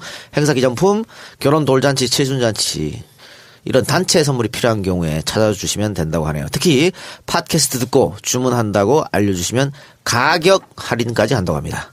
손혜원 의원의 복귀를 환영하고 앞으로도 쭉 정치 알바 지켜주세요라고 부탁까지 드렸네요. 자, 홈페이지는 www.nepr.co.kr이고요. 전화번호는 032-519-4800입니다. 카카오톡 아이디 골뱅이 네피알 치면 카톡 상담도 가능하다고 하네요. 네피알 전 직원이 다 진보 지지자고 우리 편이라고 항상 강조하시는 분들인데 잘 됐으면 좋겠습니다. 여러분들 답례품 판촉물 필요하시면 네피알로 전화를 한번 해보시기 바랍니다. 홈페이지 전화번호 없어요? 홈페이지 없어요? 예. 아까 좀 뭐 했나? NEPR 물건들을 봐야 되니까. 예. 아니 뭐 홈페이지에 없는 물건도 전화만 하면 구해준답니다. 탱크 이런 거 빼고 다 구해준다고 하니까 전화 한번 해보시기 바랍니다. 두 번째 광고는 술친굼이었습니다. 술친굼 광고 많이 해요? 많이 합니다. 예. 상쾌한 아침을 위해서. 좋아요? 술친굼. 들어보셨어요? 저는 지금 효과를 보고 있습니다. 저는 군뱅이 갖고 예, 군뱅이 갖고 하는 거 술 먹고 해서 먹고 있습니다. 예. 군뱅이, 울금, 헛개, 인진, 진피, 국산 원료로 제작한 좋은 제품이니까 술 드시기 전에 혹은 술 먹는 중에 술 먹고 다음날 먹어도 괜찮습니다. 효과 있어요? 효과 있습니다. 예, 술친굼. 홈페이지에서 지금 후기 이벤트도 진행 중이라고 하니까 네이버에서 술친굼을 검색하든지 1599 이름이 너무 재밌어요. 9067 술친굼. 예, 1599 9067로 전화하시기 바랍니다. 자, 두 번째 키워드. 청문회. 네, 청문회. 네. 당연히 인사청문회 얘기고요. 인사청문회가 장관까지 확대된 것이 노무현 대통령 때입니다. 그리고 당시 한나라당 야당이 요구한 겁니다. 예, 그래서 인사청문회 이명박 박근혜 정권 때 인사청문회 때 굉장히 두 정권이 고생을 많이 했죠.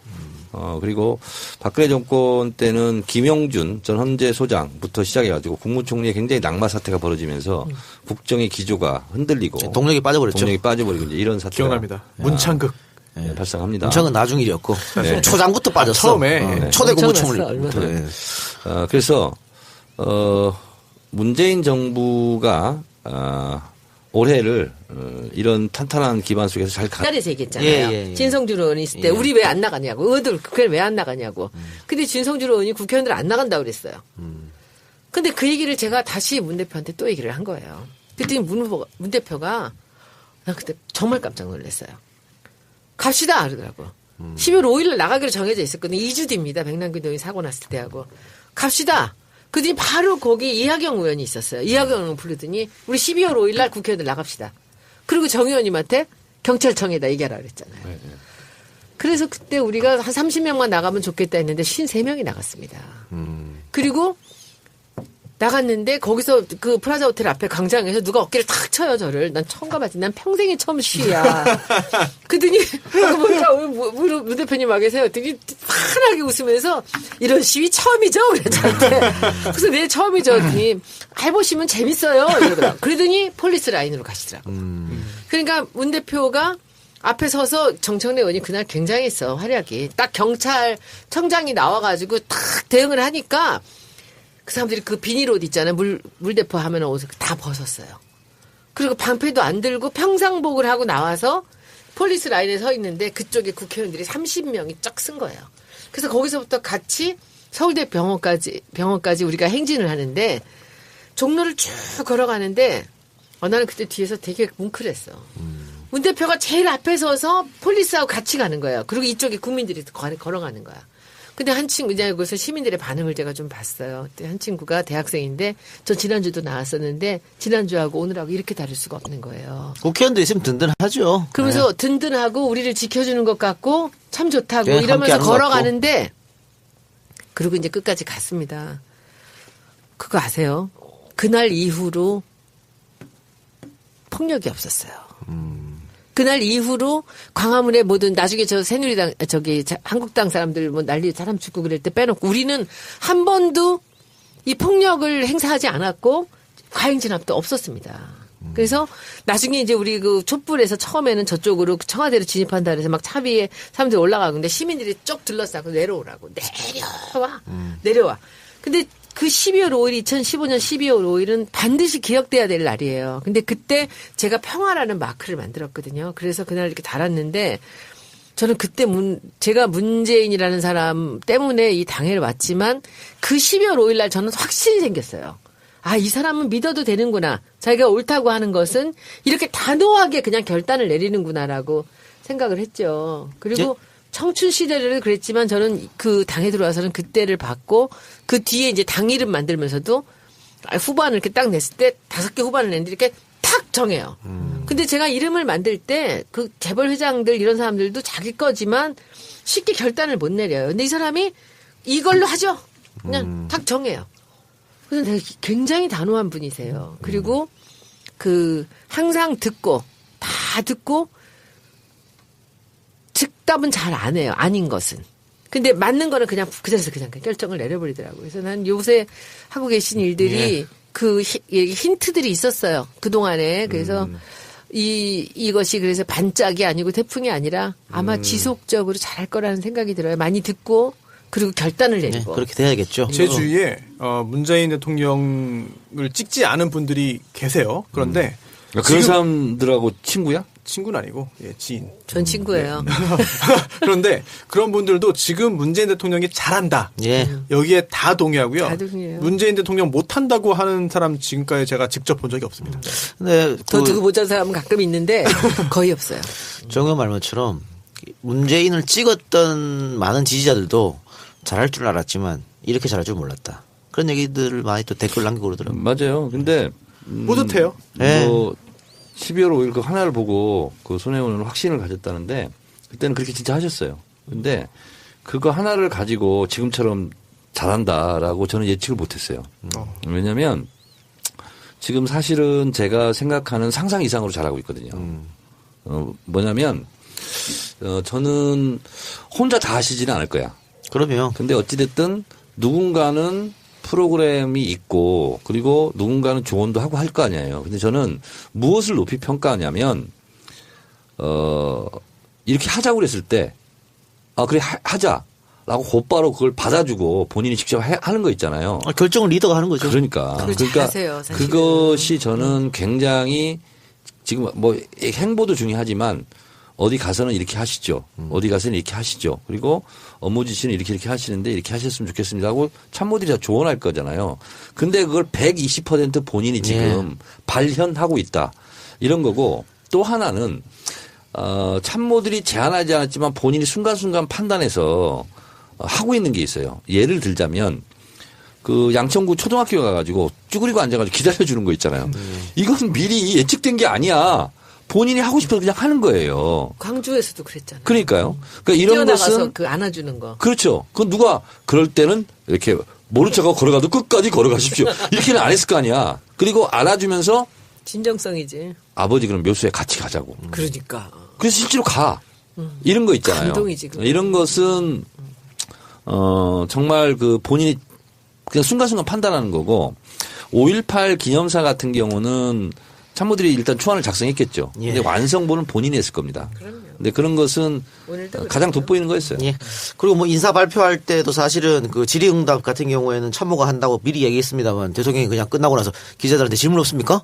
바로 물어버리니까 이게 또 그 전 대통령과 확 차별화가 나잖아요. 근데 그런 모습들은 준비한 게 아니죠. 그리고 이제 노회찬 가느냐 못 가느냐 갈림길입니다. 그렇죠. 인사청문회가 기회이고 또 위기입니다.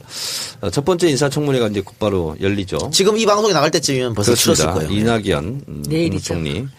그래서 이 모든 일에도요 순서가 중요합니다. 그래서 이낙연 국무총리는 그런 면에서 봤을 때 순서상 1번 타자인데 제가 봤을 때는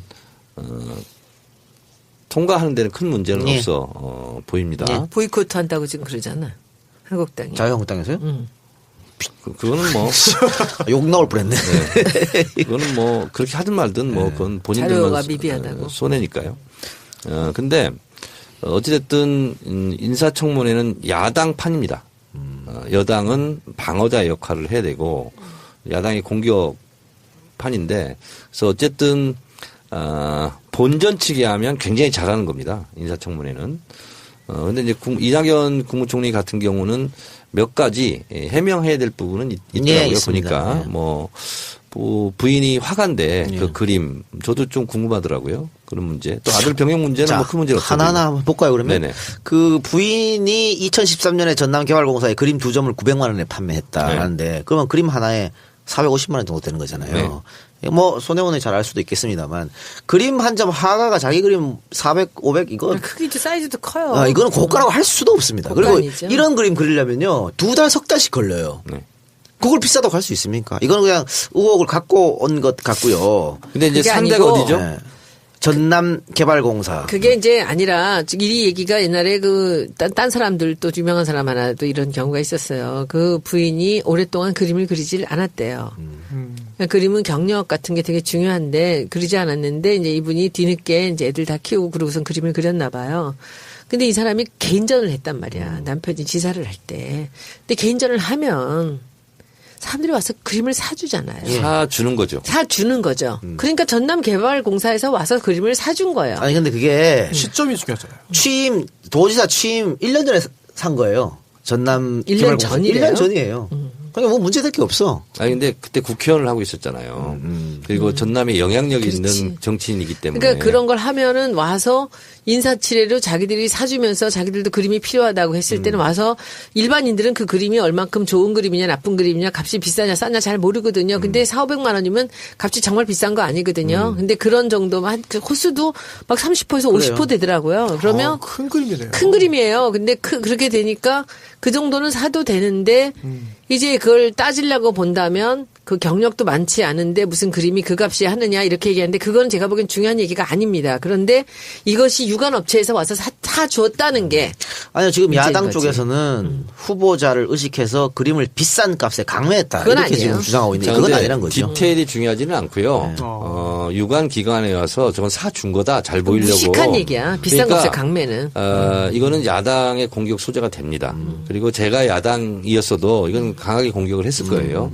이제 이런 문제가 있는 건데. 자, 또 하나. 네. 아들 군면제 의혹. 그건 뭐 문제되지 않고 오히려 미담이 될 것 같습니다. 왜냐면은 자료가 남았다며. 아들이 아파가지고 이제 군면제 됐는데 이낙연 후보자가 뭐라 그러죠?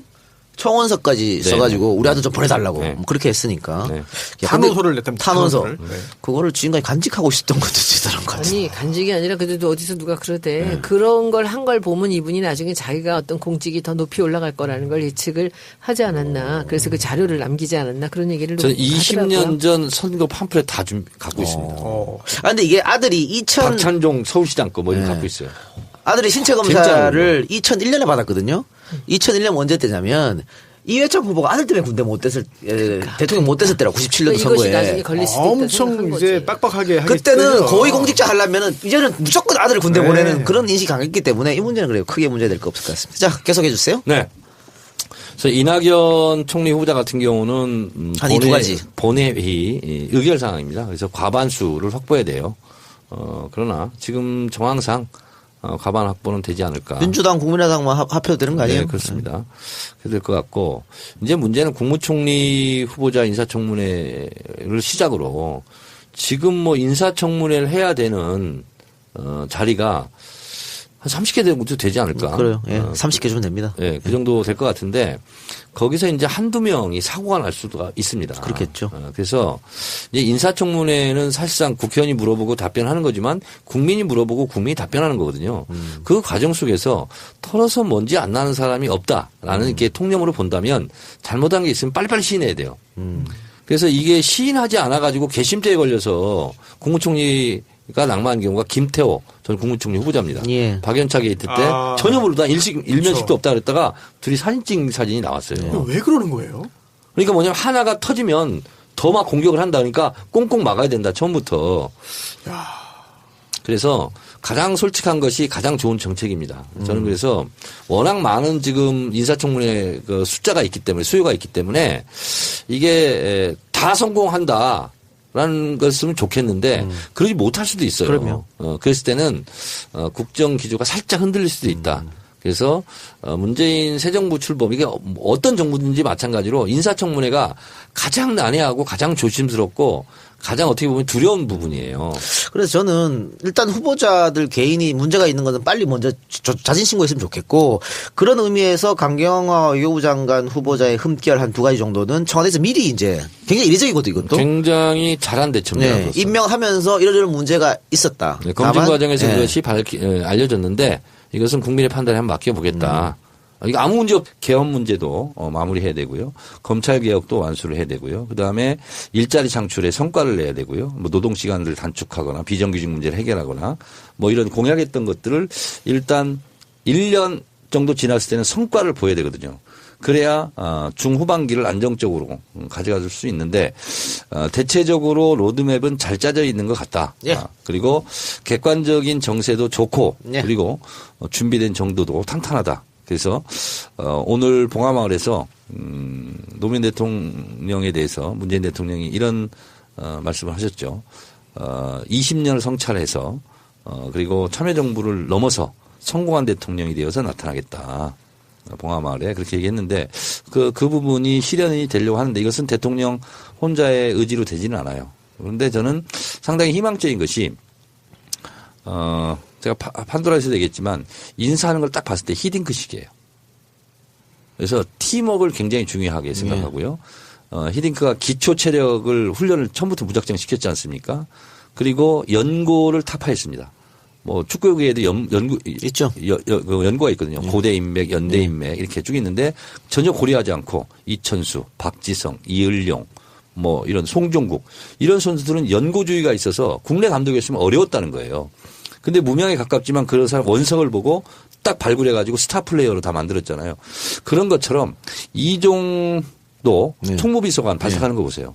그리고 조국 교수도 신의 한 수고 그리고 장하성, 김상조 그리고 김동연 경제부총리는 실제로 참여정부에서 2030 프로젝트 있잖아요. 그것을 작성했던 실무자입니다. 그래서 마인드도 괜찮아요. 이 경제 부분은 삼각편대를 뜨는데 경제 정책은 헌법 119조대로 할 것 같다. 거기에 보면 경제민주화에 대한 여러 가지 조항이 있잖아요. 그래서 부의 분배라든가 그리고 공개념을 위해서 사적 재산을 제한할 수 있다. 이런 119조대로 가지 않을까 이런 생각을 하고 있습니다. 그래서 능력 유지의 인사. 그렇습니다. 그리고 외교, 안보, 국방 여기도요. 팀플레이로 지금 그 라인업을 형성하고 있거든요. 그래서 혼자 마치 집문서 들고 이리 뛰고 저리 뛰고 하는 우왕좌왕은 없을 것 같다. 그래서 상당히 개혁과 안정 통합을 두 마리의 토끼를 쫓는 원대한 목표를 지금 그리고 문재인 대통령이 뚜벅뚜벅 가고 있다. 이것이 문재인 정부의 국정 기조, 국정 철학이다. 질문이 있어요. 이상 브리핑을 마치겠습니다. 이 대목에 질문이 있어요. 우리 이제 선거 전에 박지원 대표나 이런 사람들 얘기하는 거 이제 집중적으로 좀 홍준표랑 좀 공격을 많이 했잖아요. 네. 지금 이제 이 문 대통령 2주 동안에 이제 국정을 운영하는 걸 보면서 여러 야당의 반응들이 굉장히 다양하게 나오지 않습니까? 근데 심지어는 요새 하태경 의원까지 완전히 무슨 또 이쪽으로 막 오잖아요. 그리고 박지원 의원도 막 이러는데. 근데 저 한국당에서 하는 저 일련의 일들은 도대체 저 국민들 마음이 그렇게 떠났는 줄 모르고 저러는 거예요? 난 좀 이해가 안 돼. 모른 척 아니에요? 모른 척이 아니라 저거는 지금 보수들까지도 정말 너무 어이없어 하는 거예요. 옛날에 우리가 저렇게 싸웠습니까? 관성 아니야, 관성? 무조건 반대하자, 일단. 근데 이건 반대했다가 자기들한테 오는 게 반대도 제대로 못하고 있어요. 그러니까. 못하고 있는데. 꼬투리 잡고. 박지원 전 당대표가 태풍론을 얘기했습니다. 지금 문재인 태풍이 분다. 이럴 땐 납작 엎드려서 있어야 된다. 근데 그 다음 워딩이 중요합니다. 태풍은 강하지만 길지 않다. 그때 우리의 진지를 구축해야 된다. 이 태풍론을 얘기했어요. 근데 저는 이것은 바보 같은 워딩이었다. 왜냐하면 본인의 속마음을 그대로 들킨 거예요. 그래서 지금 문재인 대통령에 대해서 태풍이었으면 좋겠다. 칭찬을 하고 하는 것이 속에 있는 칭찬이 아니다 하는 것을 스스로 밝힌 거예요. 그렇네요. 태풍은 강하지만 길지 않다. 그때까지 납작 엎드려서 기다리자. 이거거든요. 가식적이라는. 그렇습니다. 그래서 제가 박지원 전문가잖아요. 그거 어디 하는 거에 다 체크하고 있어요 지금. 근데 지금은 좋은 때라서 지금 아무 얘기 안 하고 있어요. 근데 이런 것은 다 지금 치부책에 다 적어놓고 있어요. 제가. 근데 한국당에서 하는 일련의 일들은 뭐예요? 자유한국당은 지금 그냥 당이 아니라고 생각하시면 돼요. 왜냐하면 홍준표는 뭐냐고 이제 또 트랙으로 나오더라고요 양쪽에서. 아니 그러니까 당이 아니다. 지금은 권투를 하다가 다운이 쓰러져 있잖아요. 그러면 뭐 일어나다 보면 온갖 추한 모습 다 보이잖아요. 막 비틀거리고 흐느적거리고. 그럴 때는 공격 안 해요? 지금 근데 그게 이제 제가 지금 권투라고 얘기했잖아요. 지금 이제 그 UFC가 아니잖아. 지금 카운트하고 있는 지금 카운트하고 거예요, 있어요 지금. 예. 그런데 또 하나는 그 정의원은 그 옛날에 그 지금 대통령의 이제 대표 시절에 같이 일을 했잖아요. 네. 그때 보기에 그분이 대통령이 되면 이런 정도로 일을 잘할 거라고 예측을 했어요. 저는 이렇게까지 잘하실 줄 몰랐어요. 근데 저는 알았어요. 내가 내 인생을 던져서 여기 온 이유는 저는 문재인이라는 사람이 어떤 사람인지 알았거든요. 근데 이걸 제가 단적으로 한번 보여드릴게요. 이분은 예스는 금방 해요. 본인이 공감하는 거는 바로 예스를 하는데 노는 대답을 안 하세요. 그냥 그 노를 안 하는 게 상대방한테 상처를 줄까 봐 안 하는 거예요. 근데 그 부분에서 다시 생각을 해서 예스를 하는 게 아니라니까. 근데 우리 그 12월 5일 생각나세요? 2015년? 무슨 평화 말이었죠? 시위. 아, 예. 그때 우리가 새정년 시절. 맞나요? 새정년 시절이죠. 새정년의 막바지죠. 하얀 목도리 하고 나갔을 때. 그때 이제 백남기 노인이 쓰러지고 나서 그 밤 사이에 SNS에서 사람들이 난리를 치면서 야당 의원들 어디 있느냐고 예. 막 소리치던 거를 보고 제가 우리